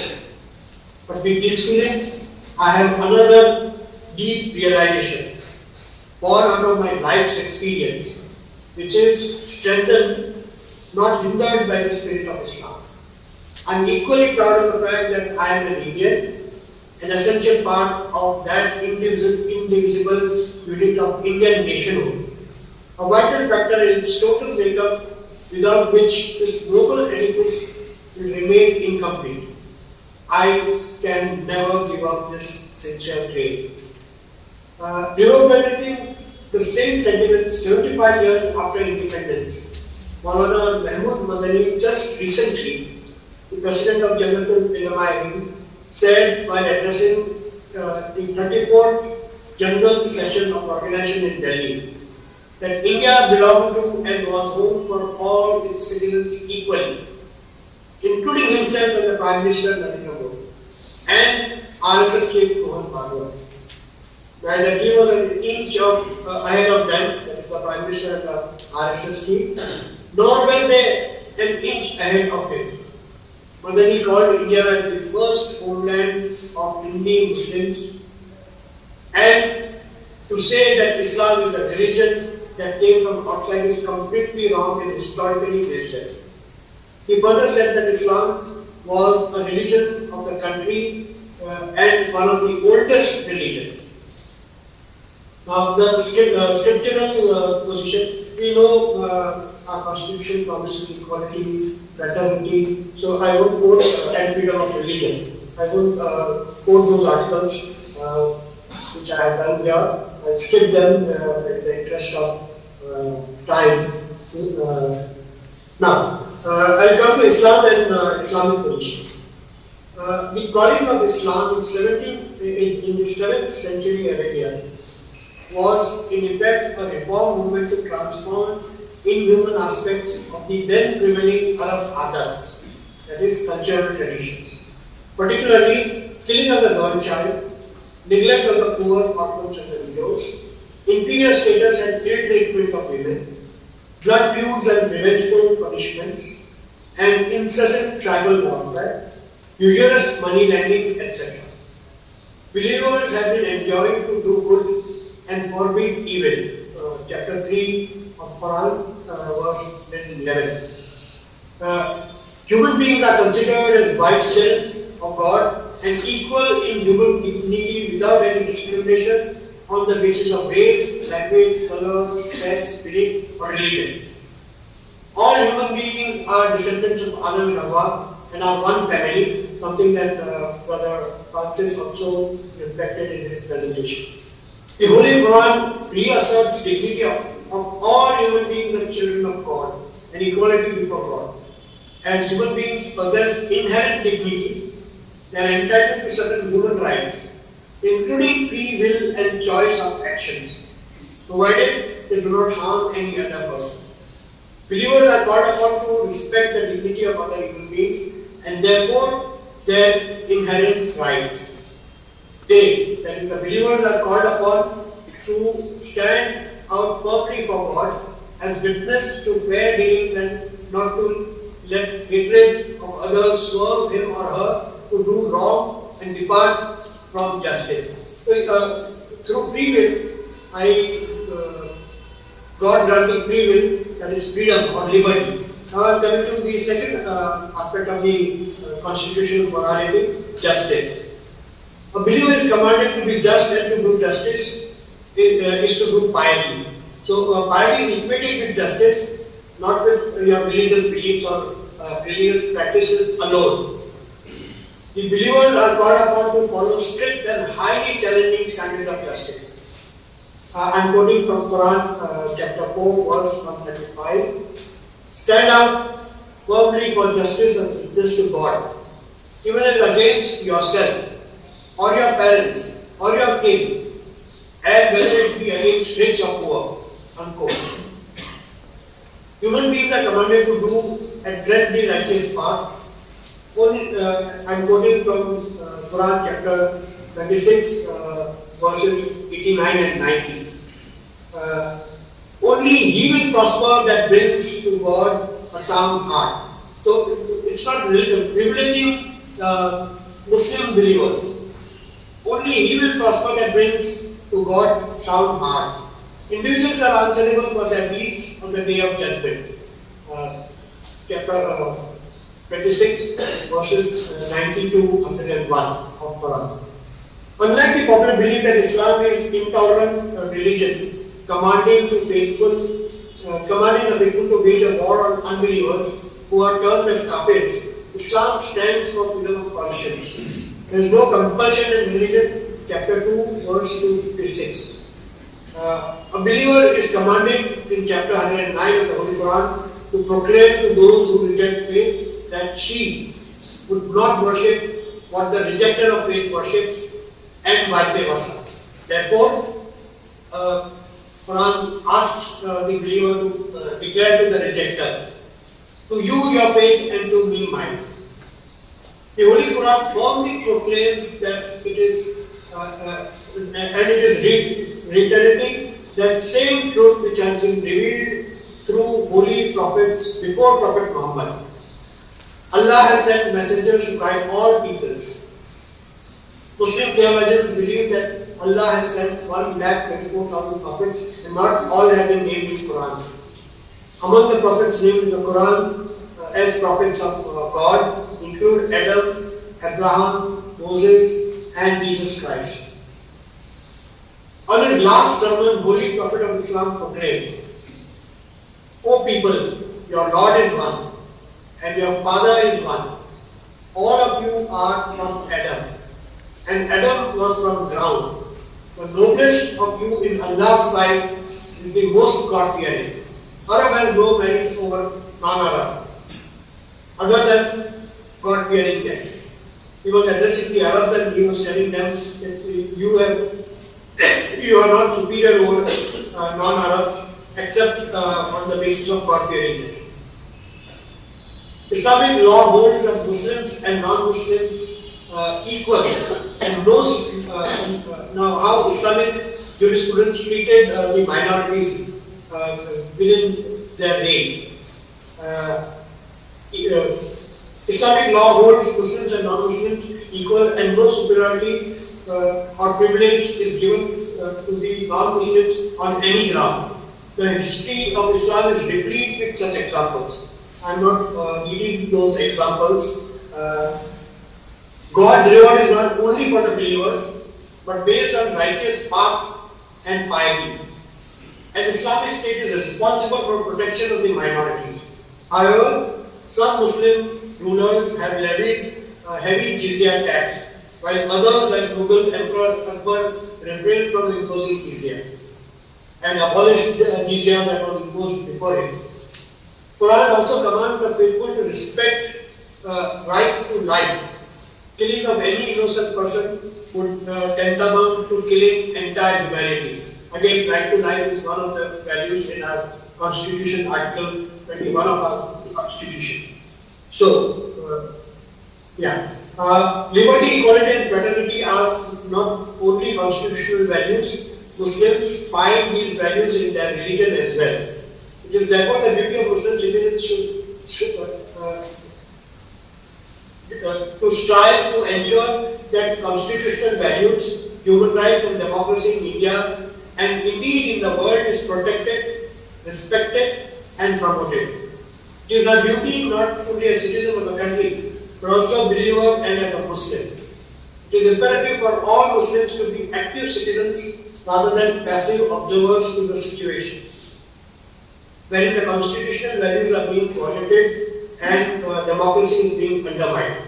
Now, from the Islamic position and the constitutional values, I come to the present situation that is prevailing in the countries where Muslims and minorities in general are being mistreated, and I just mention a few examples so that and we try to envision what Muslims should do and what we can do together to deepen democracy in India. In the Diamond Jubilee year of India's independence, there are laws on stating groups that discriminate on the basis of religion. Laws enacted in recent years have a hidden objective of targeting religious minorities, even though they use religious neutral language. Persecution of religious minorities has sharply increased and noted by international agencies monitoring religious freedom in various countries. The Citizenship Amendment Act, anti-conversion laws, anti-cow slaughter laws are examples of the demolition drives that we see where properties of Muslims are being demolished. We are seeing in various states. The United States Commission on International Religious Freedom categorized India as a country of particular concern. Communism and communal violence has escalated. I will not read out all the statistics that we have, how it has increased. Its form has changed, mob lynching, below radar, very widespread. It's entering new terrains, etc., etc. Communism and communal violence contributed significantly towards the slow transformation of a secular democratic state, which is increasingly imposing and enforcing majoritarian religious cultural norms and gradually moving towards adoption of the religion of majority community as officially favored religion, if not a state religion. Now the situation of Muslims, 200 Muslims, nearly 200 Muslims, 200 million Muslim population in India, it constitutes about according to last census, 14.2% of Indian population is very diverse in terms of denomination, jurisprudential practices, ethnicity, linguistic groups, and cultural tradition. Professor Imtiaz Ahmed's study points out that even diversity of caste and kinship identities they converted from are retained by Muslims. Now, this is not a weakness, it is strength. The diversity is strength of Muslim community because it can seem also a weakness, but in my understanding, it is strength of the community. It may not be wrong to say that except ways of worship and the Holy Quran, the community has very little in common across the community. Now, we know that Muslims are largely backward. Basically, they come from unorganized working class, self-employed, hawkers, plumbers, drivers, mechanics, doing odd jobs and lowly paid jobs. Child labor is a lot prevalent and it's a very backward. I could cite number of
Irfan, yes, we are able to hear you.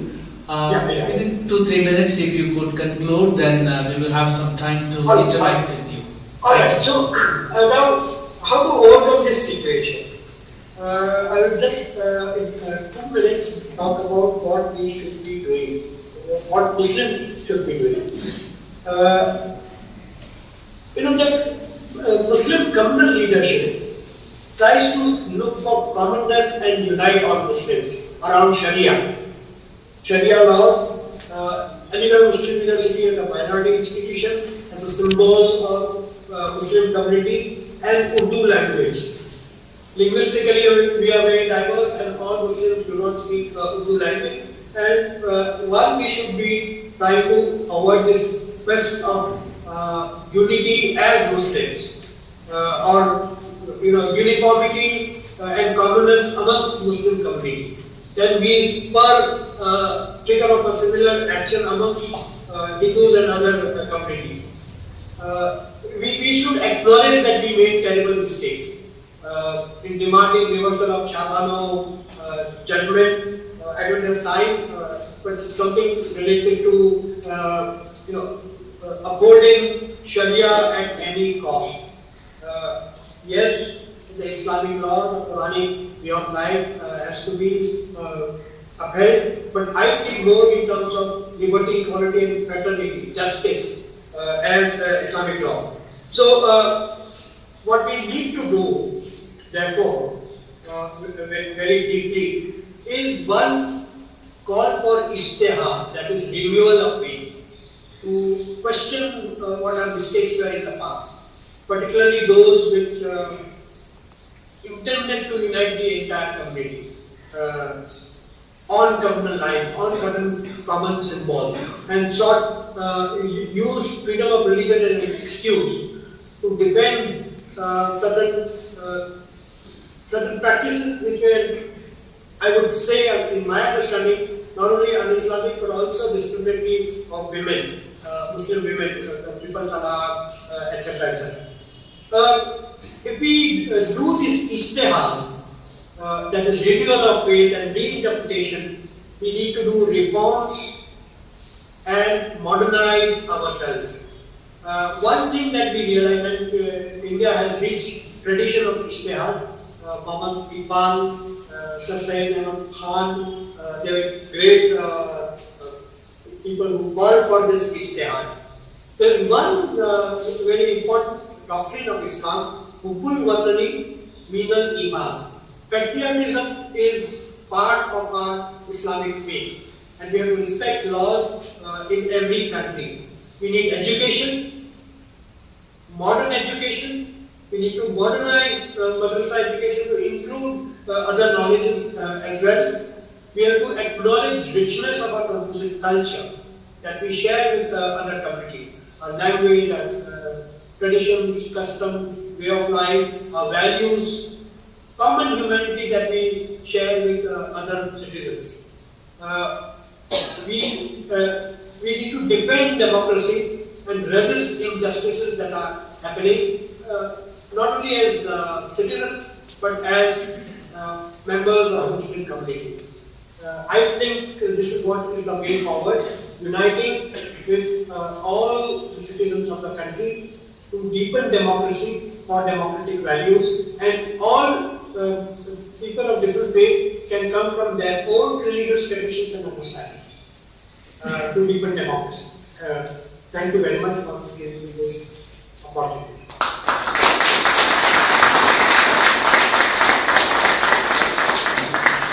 Thank you, Brother Irfan.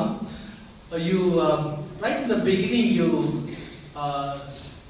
reminded us of the two important public intellectuals, Shibli Nomani and Abul Kalam Azad, and how they emphasized the importance of aligning themselves and all Muslims with people of other faiths in the freedom struggle. Also the Deobandi Ulema's desire for composite nationalism, you mentioned that. Then you went into explaining how the constitutional values that we celebrate today is enshrined in the revelation of the Holy Quran. You explain each value, justice, justice and equality, and justice, equality, yes. Then you also painfully, reminded us of the marginalization of Muslim brothers and sisters, present context, politically, culturally, educationally, and you mentioned very happily that diversity of Muslims is a strength. Indian Muslims are not, cannot essentialize them, or neither we cannot simply say that there is no one Islam. The diversity is being emphasized as an important point. And finally, you said what we can do together. You emphasized the ijtihad, applying one's mind on the revelation to find a solution for today, not simply looking into the traditions, but more on engaging with the revelation, applying one's mind. Ijtihad was an important point you have made. You pointed out, and also to defend democracy, and an important key for Muslim empowerment is education. You have highlighted, and patriotism is part of Islam. That an important principle that you have reminded. Thank you, Brother Irfan. Now the floor is open for clarifications and questions.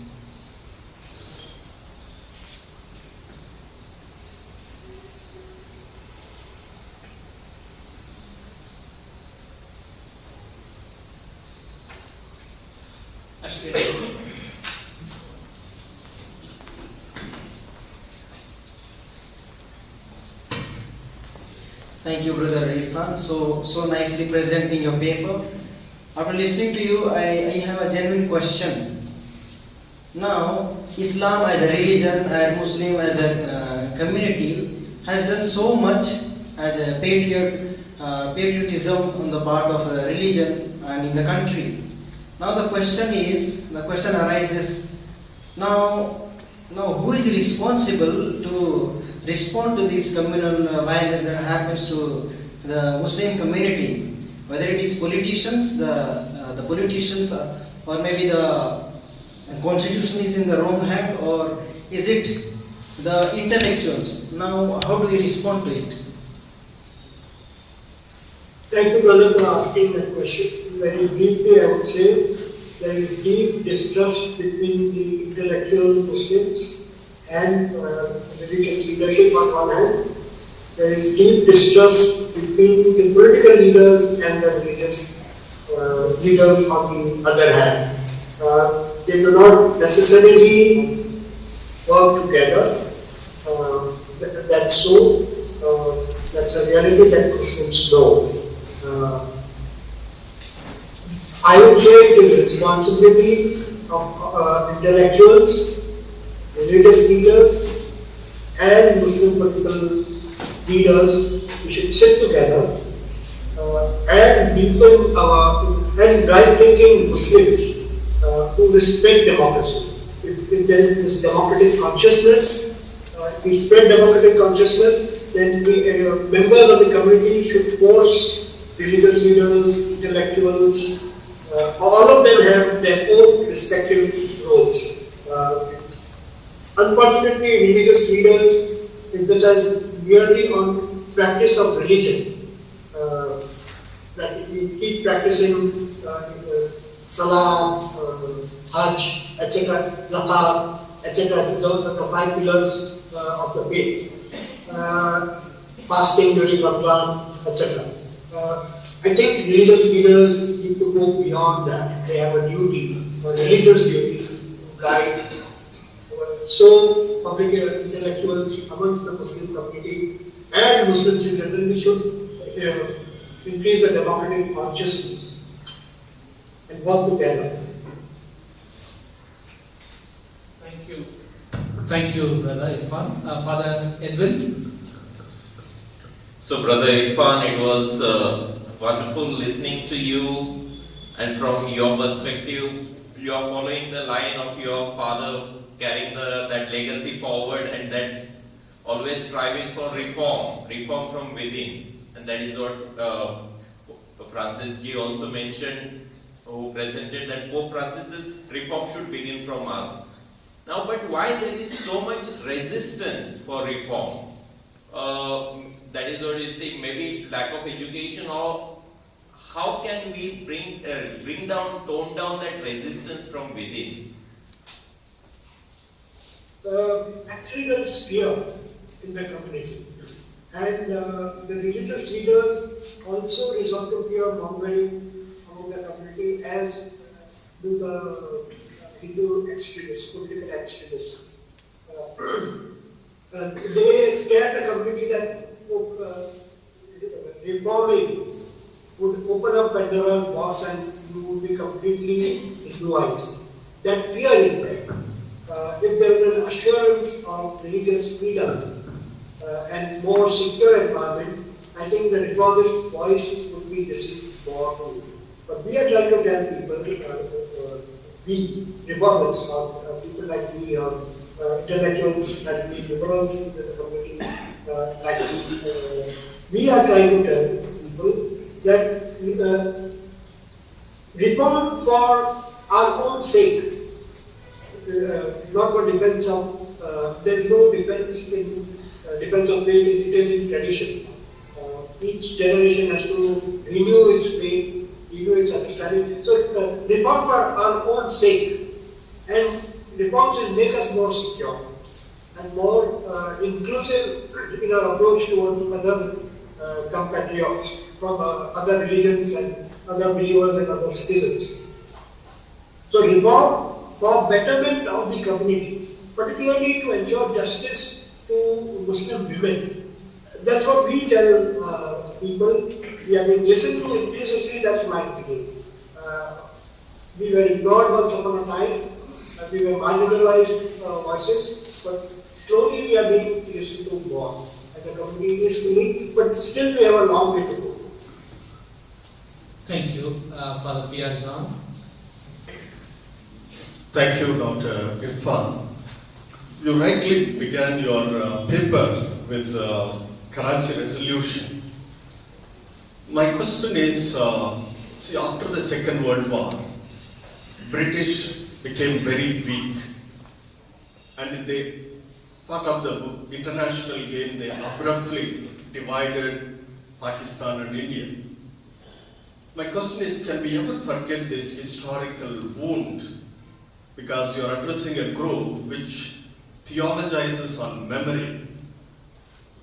For that matter, all Abrahamic religions, they live on memory, remembrance, and all that.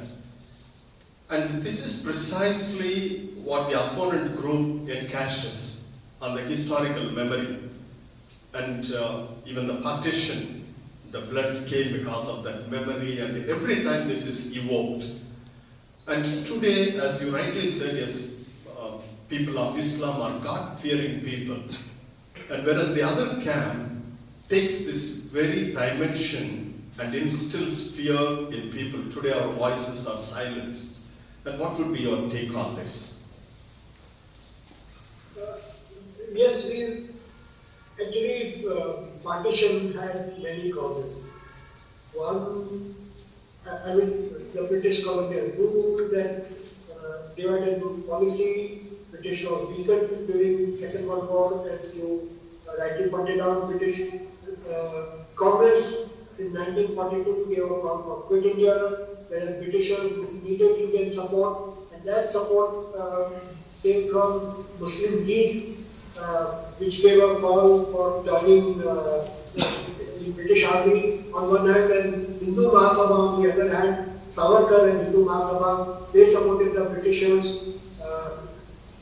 The Congress's bargaining power was greatly diminished after 1942, and Muslim League, which was otherwise a marginalized force in India, suddenly got patronage from the Britishers, a strong patronage of Britishers, and minus the Britishers, this partition would not have been possible, because Jinnah indeed before 46 1946, Muslim League had lost all elections everywhere.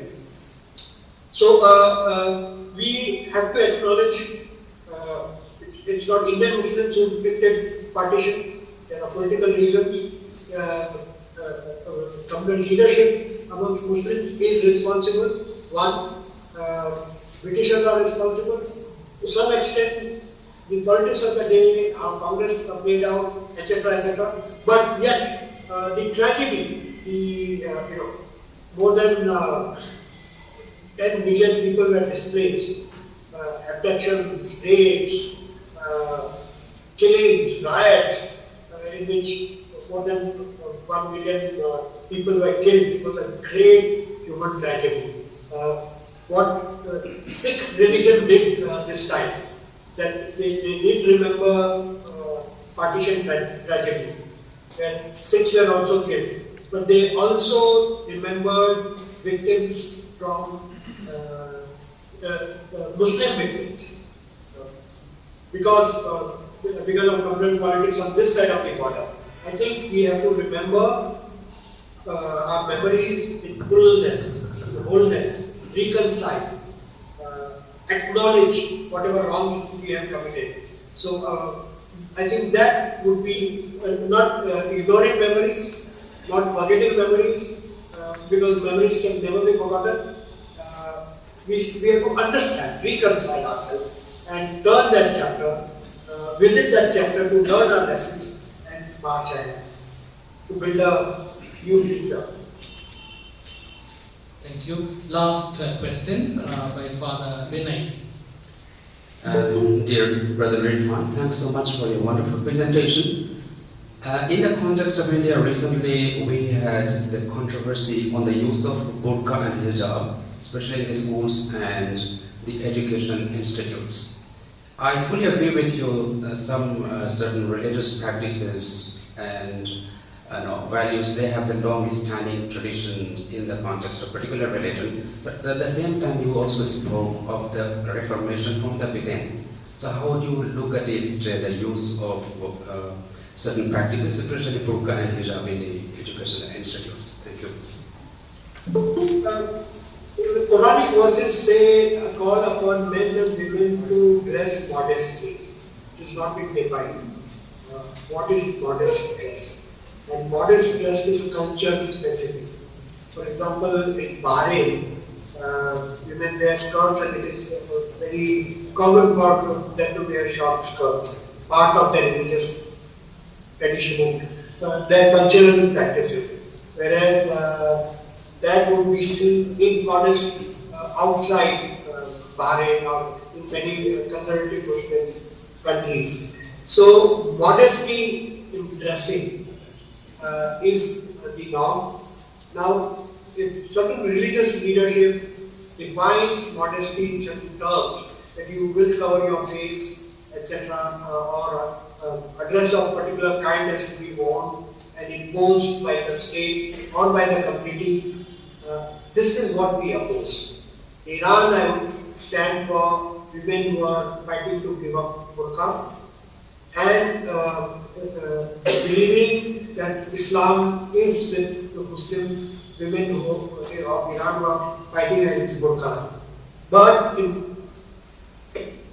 would stand up for women who want to wear burqa, to continue to wear that burqa. Of course, observing certain norms like not covering your face during examinations or during lectures to ensure the teacher also must see who's, but not hijab.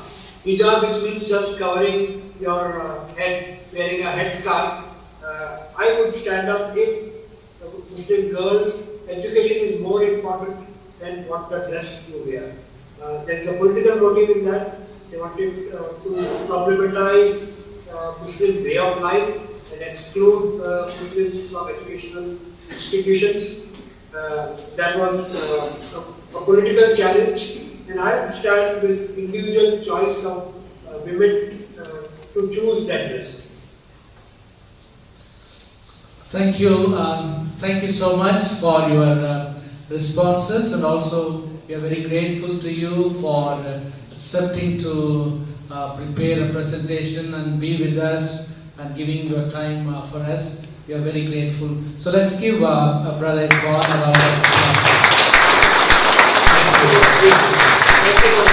Thank you so much. Thank you. Thanks. Now, may I call upon Father Anil Almeida. Father Anil Almeida is a Jesuit belonging to the Karnataka province. He is presently a faculty member here at Vidyajyoti, teaching Indology and systematic theology. He has a master's degree in Sanskrit from Karnataka University, Dharwad, and MTH from Vidyajyoti. From 2013 to 2017, he taught in Vidyajyoti and other theology centers.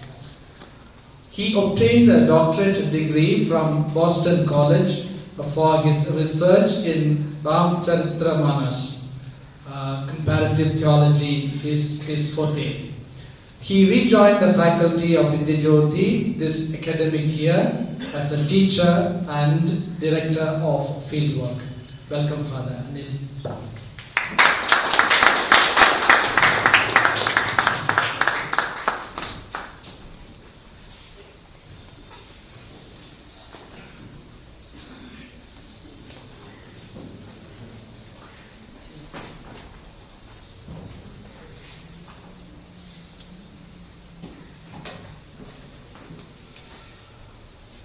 Namaste. Namaste. I am happy to present the topic on the future of Hindu-Christian dialogue. I'd like to begin with the Rigveda mantra that says, Ano Badraha Kartavoyantu Vishwataha. Let noble truths come from all directions. With that motive, I enter into my presentation. I am here to speak on the future of Hindu-Christian dialogue. That does not mean I undermine all the efforts that were done in the past in the mission of Hindu-Christian dialogue. I am here as a Christian, I hope so, I'm trying to be a Christian, to speak about Hindu-Christian dialogue. Certainly, my Christian identity has been shaped and transformed by my interaction, by my immersion in the Hindu world for more than so many years, and certainly for the last 20 years, studying the sacred texts and participating in their rituals and performative aesthetics. Yeah, we are from the morning, we are discussing about fraternity, what is called bandhutva or bandhuta. It is the principle which gives unity and solidarity to social life, according to Ambedkar. And we always pray with the words of Rabindranath Tagore, saying, where the world has not been broken up into fragments to narrow domestic walls, to break all the boundaries so that we can grow in bandhuta.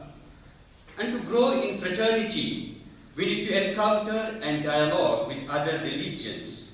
It is said, Sarva Dharma Sakyam, Sarva Jiva Sukham. That means the friendship among religions will lead to welfare of all beings. Sadly today, when we are living in a geo-religious context throughout the world, there is a growing globalization of prejudice and hate, which is used by Harshmander in his book, Looking Away. As a Christian, all of us are called to immerse ourselves through dialogue with the multiple religious realities. At the same time, we need to handle the epistemic arrogance that is going on in the world. And in the Indian context, for example, Christopher Jaffarla says, India is moving from Hindutva to Moditva, and we are speaking the language of Bandhutva today. Today in our country, the three murtis, the religion, the politics and economics have come together to oppress and to remove the secular fabric of our nation. This is the new avatar of caste we can say today in our world. They have successfully made us to look away from the harsh realities of our people. Yes, we live in a context that is changing rapidly. Our content has remained the same at times. To respond to the challenges of our times, we need to ask the question why and how of interreligious dialogue. There is a need to apply the methodology of see, judge and act. When the hostile context emerges, there is a tendency to go away from dialoguing or encountering. That is why Pope Francis, in his Fratelli Tutti, once was saying, the temptation to build a culture of walls, to raise walls, walls in the heart, walls on the land. And if you build walls, it will leave you without any horizons. So in order to encounter other religions in my paper presentation, first I will deal with the challenges that we face in dialoguing among Hindus and Christians. Secondly, I will present the virtues required for a dialogue, and thirdly, the way forward in a concrete ways. The first challenge, which you are very familiar, I will not spend much time on that, the religious extremism. Today there is so much of vulgarization of religion because of politics. Paradoxically, the enemies of religion are not the outsiders, they are insiders. And for example, the enemies of Hinduism are not the non-Hindus, it is Hindutva itself. Secondly, people imitate the person whom they hate most. That's why Shashi Tharoor, in analyzing the religious extremist politics, he says, they seek to make Hinduism more like a Semitic religion they resent, but wish to emulate their pattern. Secondly, whose need is it? We can speak of dialoguing with the radical Hindu extremists today, but in dialoguing with them, we may lose the good Hindus. Are we concerned about their care? And whose need is it? Anandanand Rambachan, a Hindu theologian, who is also a person who has met 3 popes, who is also involved in the interreligious dialogue very much, especially in US. He asked the question, are Hindus interested in dialogue with Christians? Is dialogue a Christian problem? Is there a future for Hindu-Christian dialogue? There are few Hindus in contemporary world today are interested in Christian theology, and few are interested in Hindu-Christian dialogue. Because today there is a difference between the way we understand religion. Whenever, when I take the classes or sessions, people ask, who is a Hindu and who is a Christian? We are very familiar with this. Who is a Christian? Christianity is an organized religion with its emphasis on magisterium, especially when it comes to Catholicism. It has a structure, it has a sacred text, but when it comes to Hinduism, the more emphasis is given to the traditions, the teachers, the holiness, the mystical experiences. And Hinduism is very context-sensitive religion. And we cannot dialogue with one Hinduism. We need to dialogue with different layers of Hinduism. That's what Stan was telling in his earlier presentations. But sometimes, when we enter into dialogue, it is so much of the need of Christians. At times, what happens is, in our dialogue, assimilation to one's own convictions and impose Christian meta-narrative. And it goes on, and Hindus are disappointed with it. So in our dialogue, we need to ask, do we have a religious need for each other? As a Hindu, what is their theological value to me? Does it matter to me religiously that there are no Hindus in the world? Would it make any difference to me if there are no Hindus at all? Yes, each tradition has to pursue these questions in its own distinctive ways. The third challenge is the conversion issue and the proclamation. Christians are accused of using dialogue as a new strategy to convert. And the church teachings emphasize the connection between the dialogue, proclamation, evangelization. For an ordinary Hindu, all of them nothing but a means to convert. Yes, church has progressed very well in its approach to other religions, but for ordinary Catholic or a Christian, even today they are praying for pagan India so that many may become Christian. It was fascinating to meet some zealous missionaries. Once a nun asked me to pray for intentions. She said, "Pray, Father, so that the river Ganga may become river Jordan, so that many baptisms will take place." But I was the wrong person to be asked for such intention. Yeah. We have refused to accept Ganga as Ganga and Jordan as Jordan. Gandhiji tells us, when in a dialogue, Hindu should be a better Hindu, a Muslim a better Muslim, and a Christian a better Christian. When Pope Francis in his Fratelli Tutti gives a paradigm shift, he says, people drink from their own resources and we drink from our resource of Jesus Christ. Fourthly, the negative view on the social responsibility of Hindus. Over the years, certainly, we have appreciated Hinduism. We have acknowledged, we have preserved, and we have promoted their tradition. Nevertheless, the rhetoric of virtuous Christians, vicious Hindus goes on. Whatever is good in the world, we think it is because of Christianity.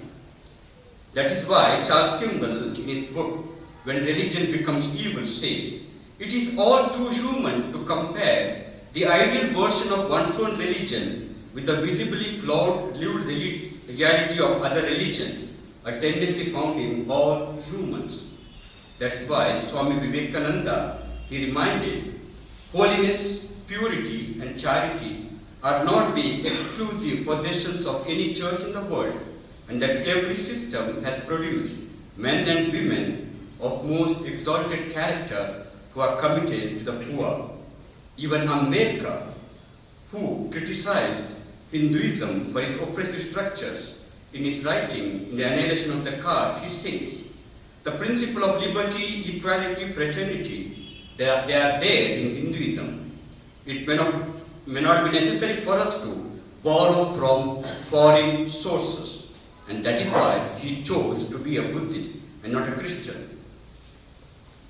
And we need to acknowledge the goodness of Hindu, especially when it comes to taking care of the poor and the marginalized. With these challenges, to go forward in the Hindu-Christian dialogue, we need some virtues. And I will focus only on two virtues, the virtue of humility and the virtue of friendship.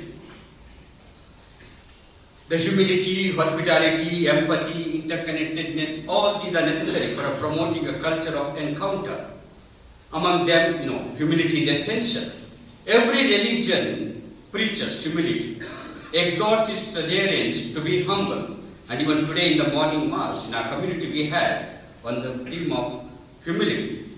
But every religion is proud of their humility, and that's why they are not able to reach out to others. We are seeing humility only as a spiritual value.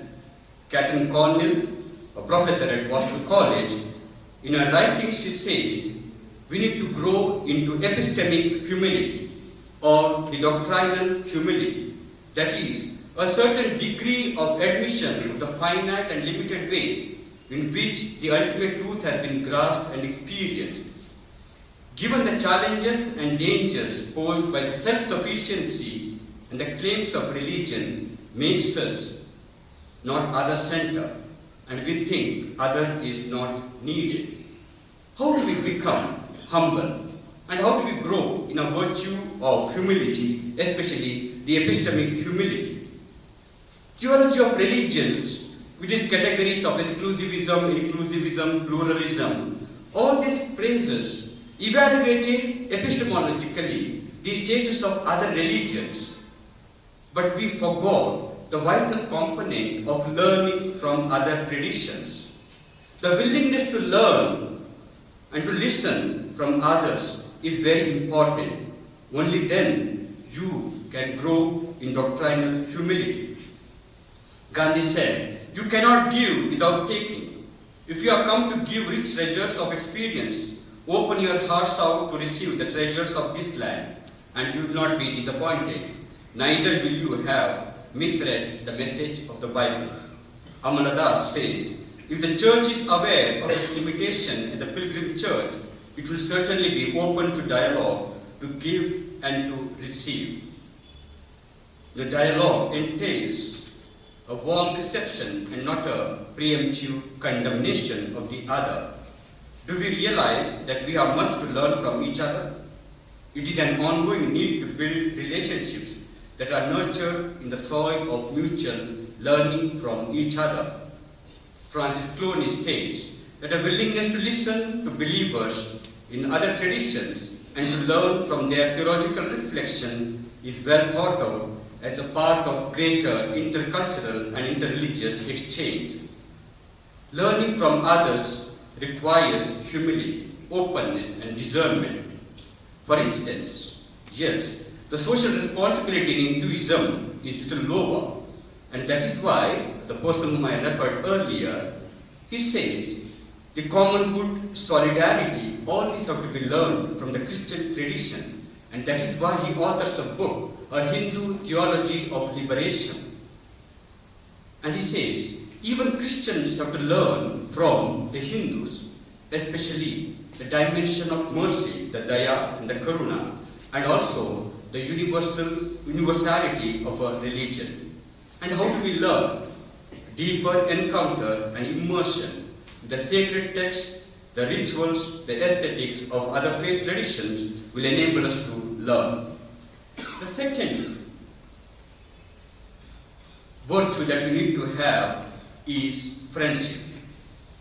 In the year 1910, in the Edinburgh World Missionary Conference, V.S. Azariah, an Indian churchman, said, "Too often you promise us throne in heaven, but will not offer us chairs in your drawing rooms. You have given your goods to feed the poor. You have given your holiness, bodies to be burned. We also ask for love. Give us friends." Stephen B. Bevans, a missionologist, writes, "Mission as dialogue is ultimately about ministering relationships, about making friends." Yes, we have grown from confronting. We have grown from confronting to encountering the other religions. Today we have become beggars at the threshold of God's door in other traditions. Interreligious dialogue is not merely exchanging of ideas and strategies.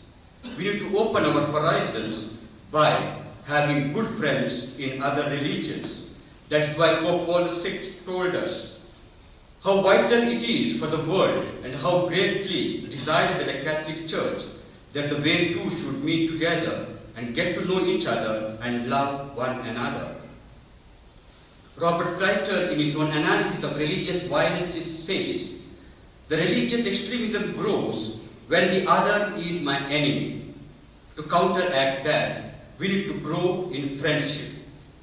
In the Bhagavad Gita, Sri Krishna tells Arjuna, and in that whole episode, he gives us the sermon on how to be a friend, Maitri. And he says, a person who is a friend is free from hatred. He is friend to all beings. He is compassionate. He is non-possessive. He is free from self-centeredness. Negatively, friendship means freedom from hate. Even in Tulsidasa's Ramcharitmanas, which is in these days into controversy because of the false statements of political leaders. In the Kishkinda Kanda, he says there are fourfold characteristics of friendship.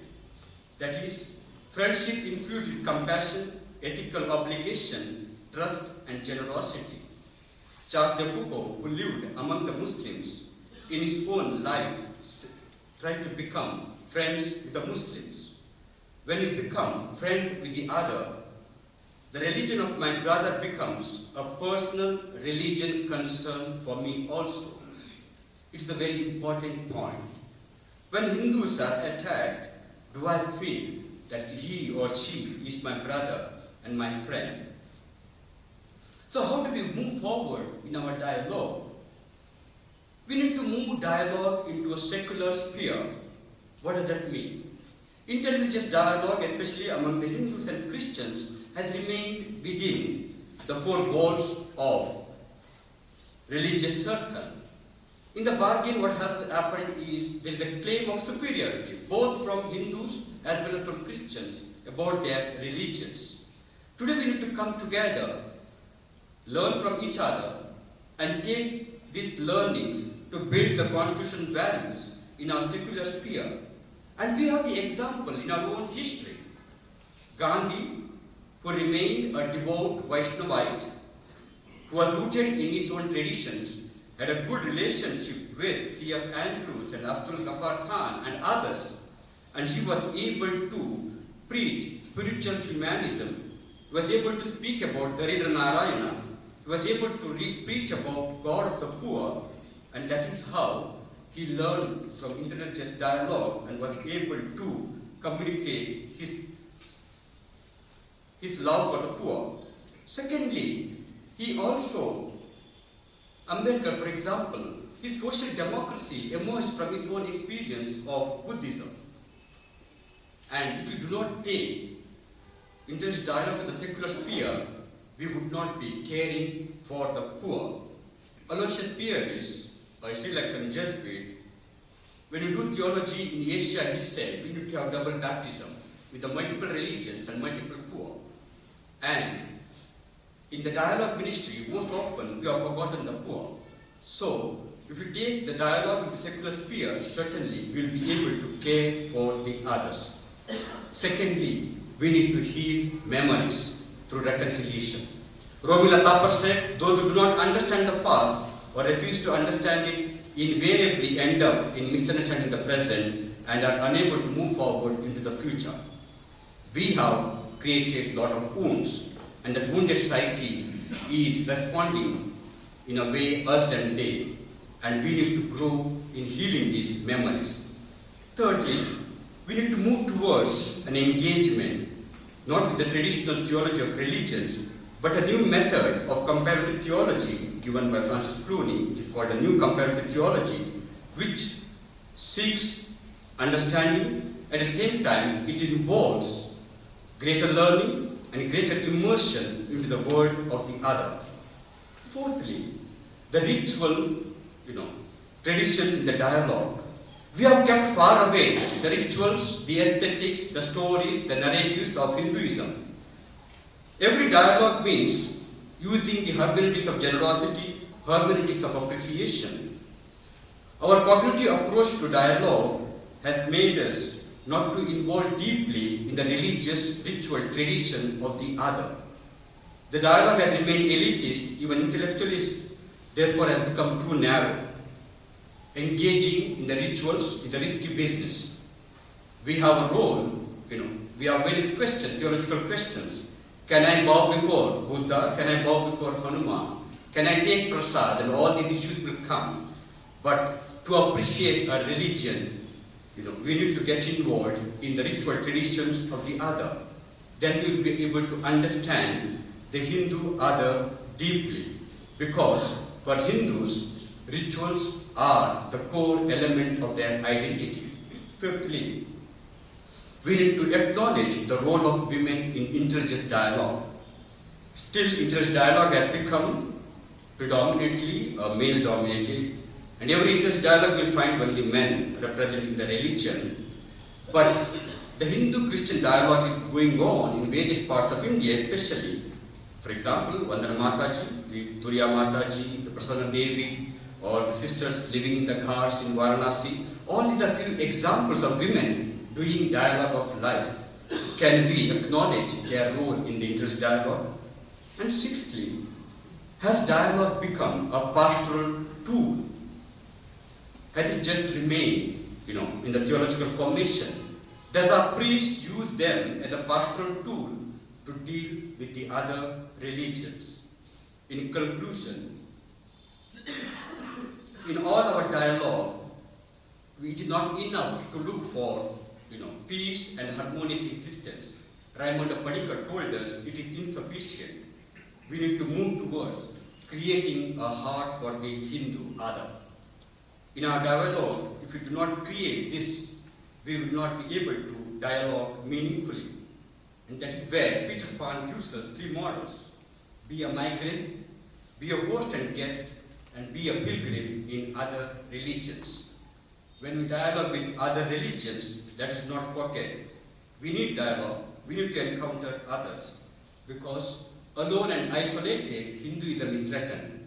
Christianity is important, Islam is informant, Buddhism is dissolving, and Marxism is bankrupt. Secularism is self-destructing. And that is why we need to encounter with each other so that we may grow in our life as people of dialogue. Thank you.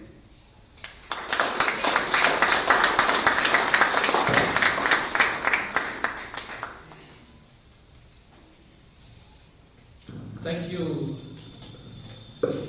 Thank you, Anil, for the enlightening presentation. You gave a context in which how the prejudice and hatred is globalized. And in this context, how we can begin, what could be our first step? See, judge, act.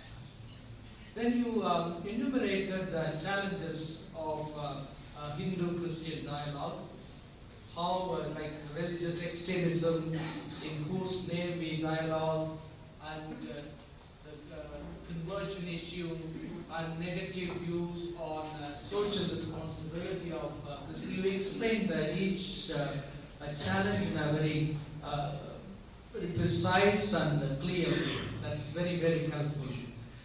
But also we really appreciate that the virtues you propose, epistemic humility, is learning from other traditions. Always we have a tendency to give, preach, but rather you invite us to listen and learn from others. And beautiful prayer. Give us daily bread and also give us the good friends. Friendship is a way to a virtue you have proposed. But also the way forward, secular space. We used to say that secular space is shrinking. Now secular space almost diminished. So it's an invitation to increase the secular space, reconciliation and comparative theology, immersion and role of women in interfaith dialogue. So wonderful, thank you. Beautiful presentation. Let's give him a round of applause.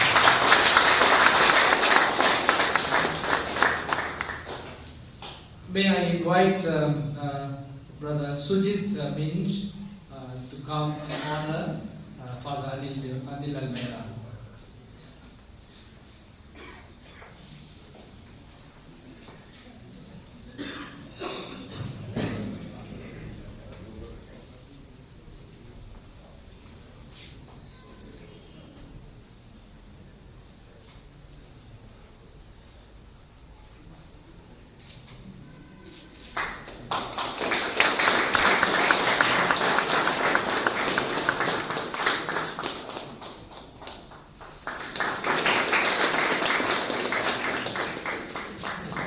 Thank you. So we have plenty of time for interaction. So, yes, somebody raised his hand. Yes, Brother Gerald, no? Gerald, and then Pachius and Praveen, and Stan. Gerald, Pachius, Praveen, Stan. Then Dear Father, thank you for the wonderful presentation. Keeping in mind the present context, the domination of the majoritarians in our country and how the minorities are silenced, keeping these things in mind, when I look at this particular presentation, especially the dialogue between Hindus and the Christians and way forward in the future, what I personally feel is, it's a comment.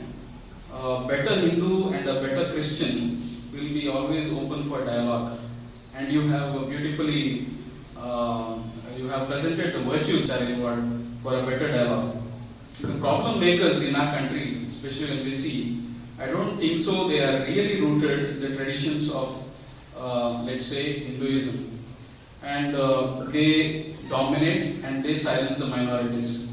Keeping this in mind, this is a comment. Now the question comes, keeping this in the mind, can the contemporary problem which is existing in our country, can it be really solved by religious dialogue itself?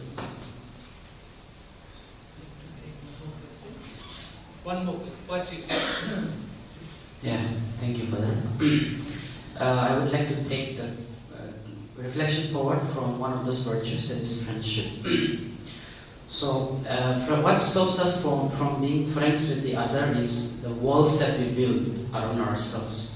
Once we break the walls, then we realize there's no enemy but only friends. When I think about dialogue, interreligious dialogue, I see that we have certain walls that some of those things like our religion is the best, so we should not be friends with the others, especially Hindus, or even in my context, we have I come from the Baptist dominated area, so Catholics are not supposed to mingle too much with them. And then the fear, greatest fear among us is that we may become too much friend with the other, and then the worst is some of our children, boys and girls, may marry some of those people, and then they will go away from our church. So yeah, that is a more kind of a fear most of the time. And even here we try to promote some denominational fellowship here in Delhi, the Northeast people, but it is quite difficult.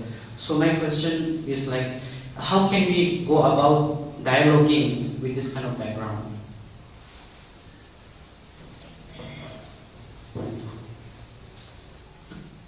Yeah, answering to Gerard. In this present context, yes, the situation seems very dark, and it's not enough to have just interreligious dialogue alone. And I had some more points when I would say about moving dialogue into secular sphere.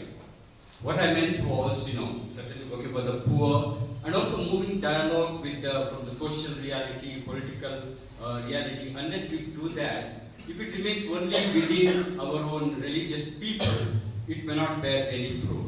It needs to interact with other sources, other institutions, then one will be able to answer it well. However, we need to continue to dialogue or to encounter. That's what Pope Francis tells us. Isolation, no. Encounter, yes, he says. And the temptation could be, just because it's not possible, it looks like not possible, we may simply shut our doors of not encountering the other. But we need to make use of other resources available so that we may have a better dialogue, so that we may build a united India that was visualized in our own constitution. Yeah, answering this question, friendship always involves risk. Always involves risk, even in ordinary relationships. Even if I become too close to Hindus as a Christian, people may doubt, who are you? And what is called the liminal Christians, they say, sometimes our identity gets shaken. Because are you Hindu or are you Christian? Because you are too much with the other. But I think the risk is worth taking, because we need to learn from the others. Again, if you keep people away because there is a risk, there is a misunderstanding by your community, there is a risk of losing our members. If they have become better human beings, I think we need to encourage that sort of friendship so that we can build a better world. Thank you. Now next is Praveen and Stan. There are quite a few hands came up. Father P.R. John and Brother Ravikant and Vimal.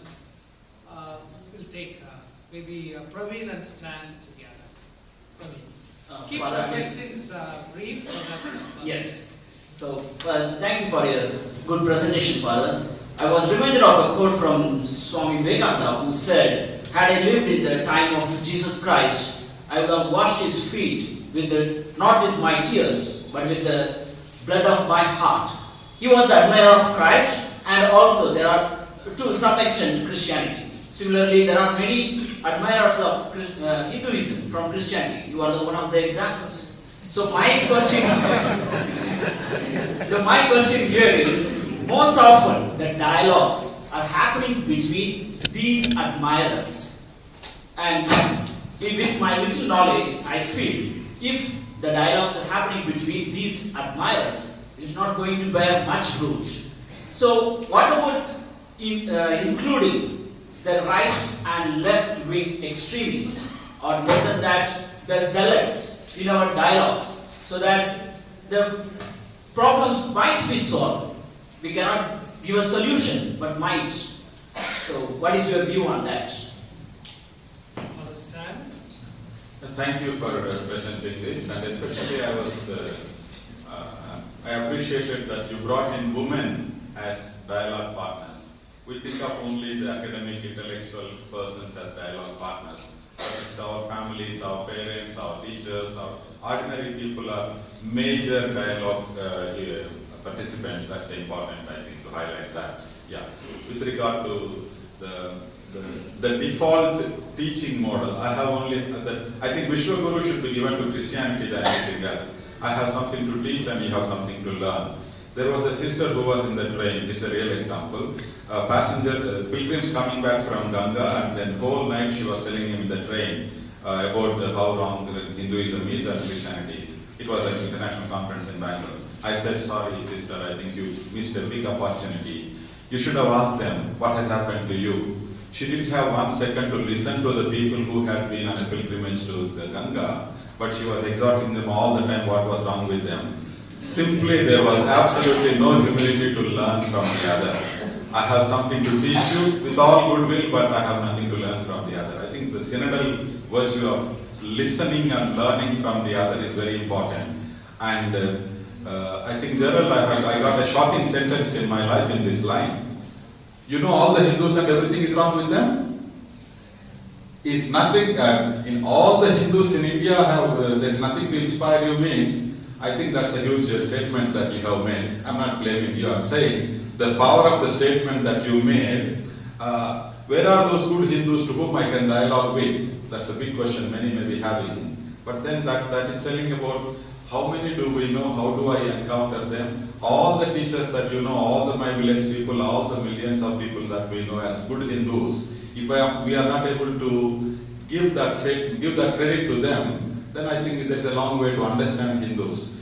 Here, in this same class, the Buddhist Jain from Nepal, there was a father, American, he told us, never tell, I met Sikhs or Hindus or Muslims or rickshaw pullers. You tell, I met 2 rickshaw pullers, one was a good fellow, one was a bad fellow.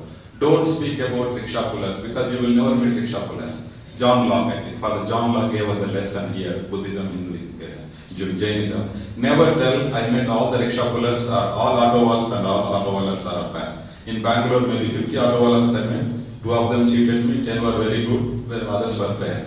So, to make a statement, the entire Hinduism is a huge statement. I think that's an interesting point you made. Okay, one for P.R. John.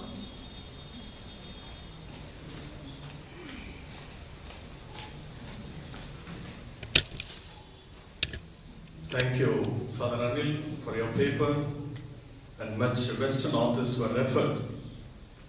And I do not know what would be the future of Hindu-Christian dialogue. This is what Father Michael Amnadas said at the Golden Jubilee of Nostrata Yetate, I think. In that seminar, almost he said we have reached a dead end with regard to interreligious dialogue. Having said this, you spoke about epistemic humility. If I go back into the history, starting with Robert de Nobili, that would be the first phase of dialogue. And the second phase, Swami Abhishektananda, Bede Griffiths, Euless Monsharan, Francis Acharya, they attempted. And the third phase was in 1972, at the JD campus when Indian theologians gathered to deliberate on the non-biblical scriptures. How does a Christian look at these non-biblical scriptures? Are they inspired as much as we speak about Bible? My question is, if at all we are serious about the future of Hindu-Christian dialogue, this younger generation, we have to fall back on the sacred texts of Hinduism. There is no other salvation than falling back. This is what I have learned from my gurus, Father Gisbert, T.K. John, Father Amuladas. All these people are reading Abhishektanand and all that. And my question is, where does in this entire process come the Indian epistemic way of knowing, which was given to us by great Adi Shankaracharya? I think that is Indian method of theologizing, namely Shravana, Manana, Nididhyasana. And that should lead us, in the Bhagavad Gita itself we have Jnana Marga, Bhakti Marga, Karma Marga. How does these things, are we simply throwing them because they are Hindu, or this we come across as a pan-Indian epistemology that our land offers and we need to learn?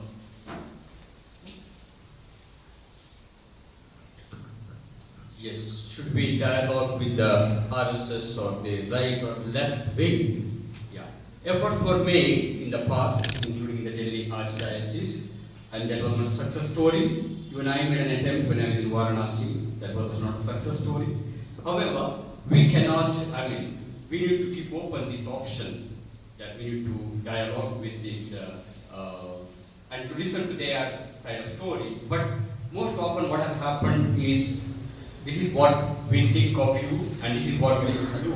And there is most of the times no dialogue but only a monologue by the right wing, and sometimes you may have gone with great humility, but you may get angry and come back. You may have more, unless you are prepared for such kind of dialogue, you can go forward. Yeah, certainly I agree with Stan Allah for his comments. Yeah, and that has been my experience living in Varanasi on the cars for 8 months and daily participating in the, meeting many Hindus. What makes them a good Hindu? Their own ritual observations and their own life. Yeah, when it comes to P.R. John, certainly all these in my paper I have mentioned, all these what you have mentioned. But the question today is, people are asking, sacred text, yes. When we speak about sacred text in Hinduism, traditionally it is always the Sanskrit text. Even a person who is supposed to be trained in Indology, first he needs to go for Sanskrit study, and that's what happened to me. And that trend is continuing. But there is today a new way of speaking about, is it only Hinduism, only Sanskrit traditions? Is it only Shankaracharya, Shravana, Manana, Nididhyasana? What about other, like written in Hindi or Kannada or Malayalam or Tamil? Are they all not sacred texts of Hinduism? And I think along with this, we need to move forward in taking the other sacred texts of Hinduism, not only Sanskrit, but also other texts, and that was what I was asked to do in my own research, to move towards Ramcharitmanas, text written in Audi and Braj, and not only Sanskrit, Valmiki, Ramayana. And certainly we are able to get a lot of knowledge from these texts. Brother Ravi Kant and Viman. So with that last two questions. Thank you, Father, for a wonderful presentation. As you said that we need to be part of the ritual of Hindu in order to understand the Hinduism better. Being a religious or brother, if we go and participate in the rituals or activities of the Hindus, people may think that we are converted into Hinduism or we have become Hindu. So what is your reflection on this? And also sometimes I feel that Hindus are more open than the Christians, like when we go to the Hinduism and Hindu and all, and then they are open to give the prasads and all. When they come to our religion, we are not so much open and we don't give like our. So what is it?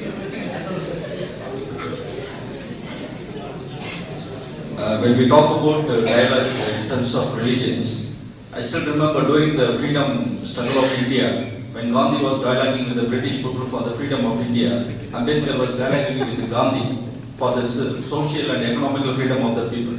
Now the question is, are we to still focus on the religious dialogue, or when are we going to allow the nuances and the rules and regulations of Constitution to dialogue with our scriptural texts? Because I think that's where the more dialogue has to be done. The freedom of the people and the rights of the people has to assured within the religion itself, rather than even having the religious dialogue. So what is your opinion? It is more important to keep on having the religious dialogue, or when are we going to allow the Constitution of India to dialogue with our scriptural texts? Yes, to answer Ravi Khan, yeah, participating in the liturgy or the ritual traditions of any faith, every ritual belongs to a particular religion. They have their own boundaries, and we need to respect those boundaries. At the same time, one of the authors says, the hospitality is the biggest virtue for Hindu tradition. So when you go to the temple, they offer you hospitality. And it is left to me as a Christian to accept or not. Because whoever approaches a Hindu temple is coming and asking for God's favor. And a Hindu Pandit or Pujari has no right to deny the God's favor. And that is why a Hindu Pandit or Pujari will always offer you prasad, so that you are not denying the favor of God. So he offers the hospitality. But my faith tradition sometimes blocks me for various reasons. For our theological positions, and it may lead to scandalous witness and all this. But I think we understand religions better, deeper, when I'm not saying you have to participate or you have to make arti to Ram or Hanuman or Ganesha. It is to understand the whole performative aesthetics. Pandit told me, if you can see the beauty in the bleeding Christ on the cross, why can't you see the same beauty, aesthetics in the Kali whose tongue is out, the blood is oozing out? We will have no issue to see the beauty here, but we will have a big issue to see the aesthetics or the beauty there. And I think the openness needs to grow in this direction. Yeah. When do we dialogue? To answer Vimar's question. Religion, especially in India, is a predominant, that plays a major role. Certainly religion has to, the constitutional values have to critique the religion, and yesterday I think Father Justin Lobo, when he was speaking about this, the interfacing is very, very important. Otherwise, we will not be able to bring the transformation that we are desiring. Otherwise, it will become just a one-sided dialogue with the religion. So we need to take seriously the interfacing with the Constitution as well. Thank you. Thank you. Thank you, Father Anil. Thank you, everyone. Thank you.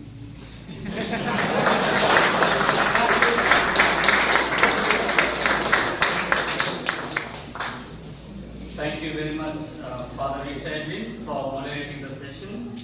Now, we shall go for the lunch. The lunch is arranged in Vidyajyoti residence. We will begin our next session at 2:30 p.m. Thank you. Yes, in the hall.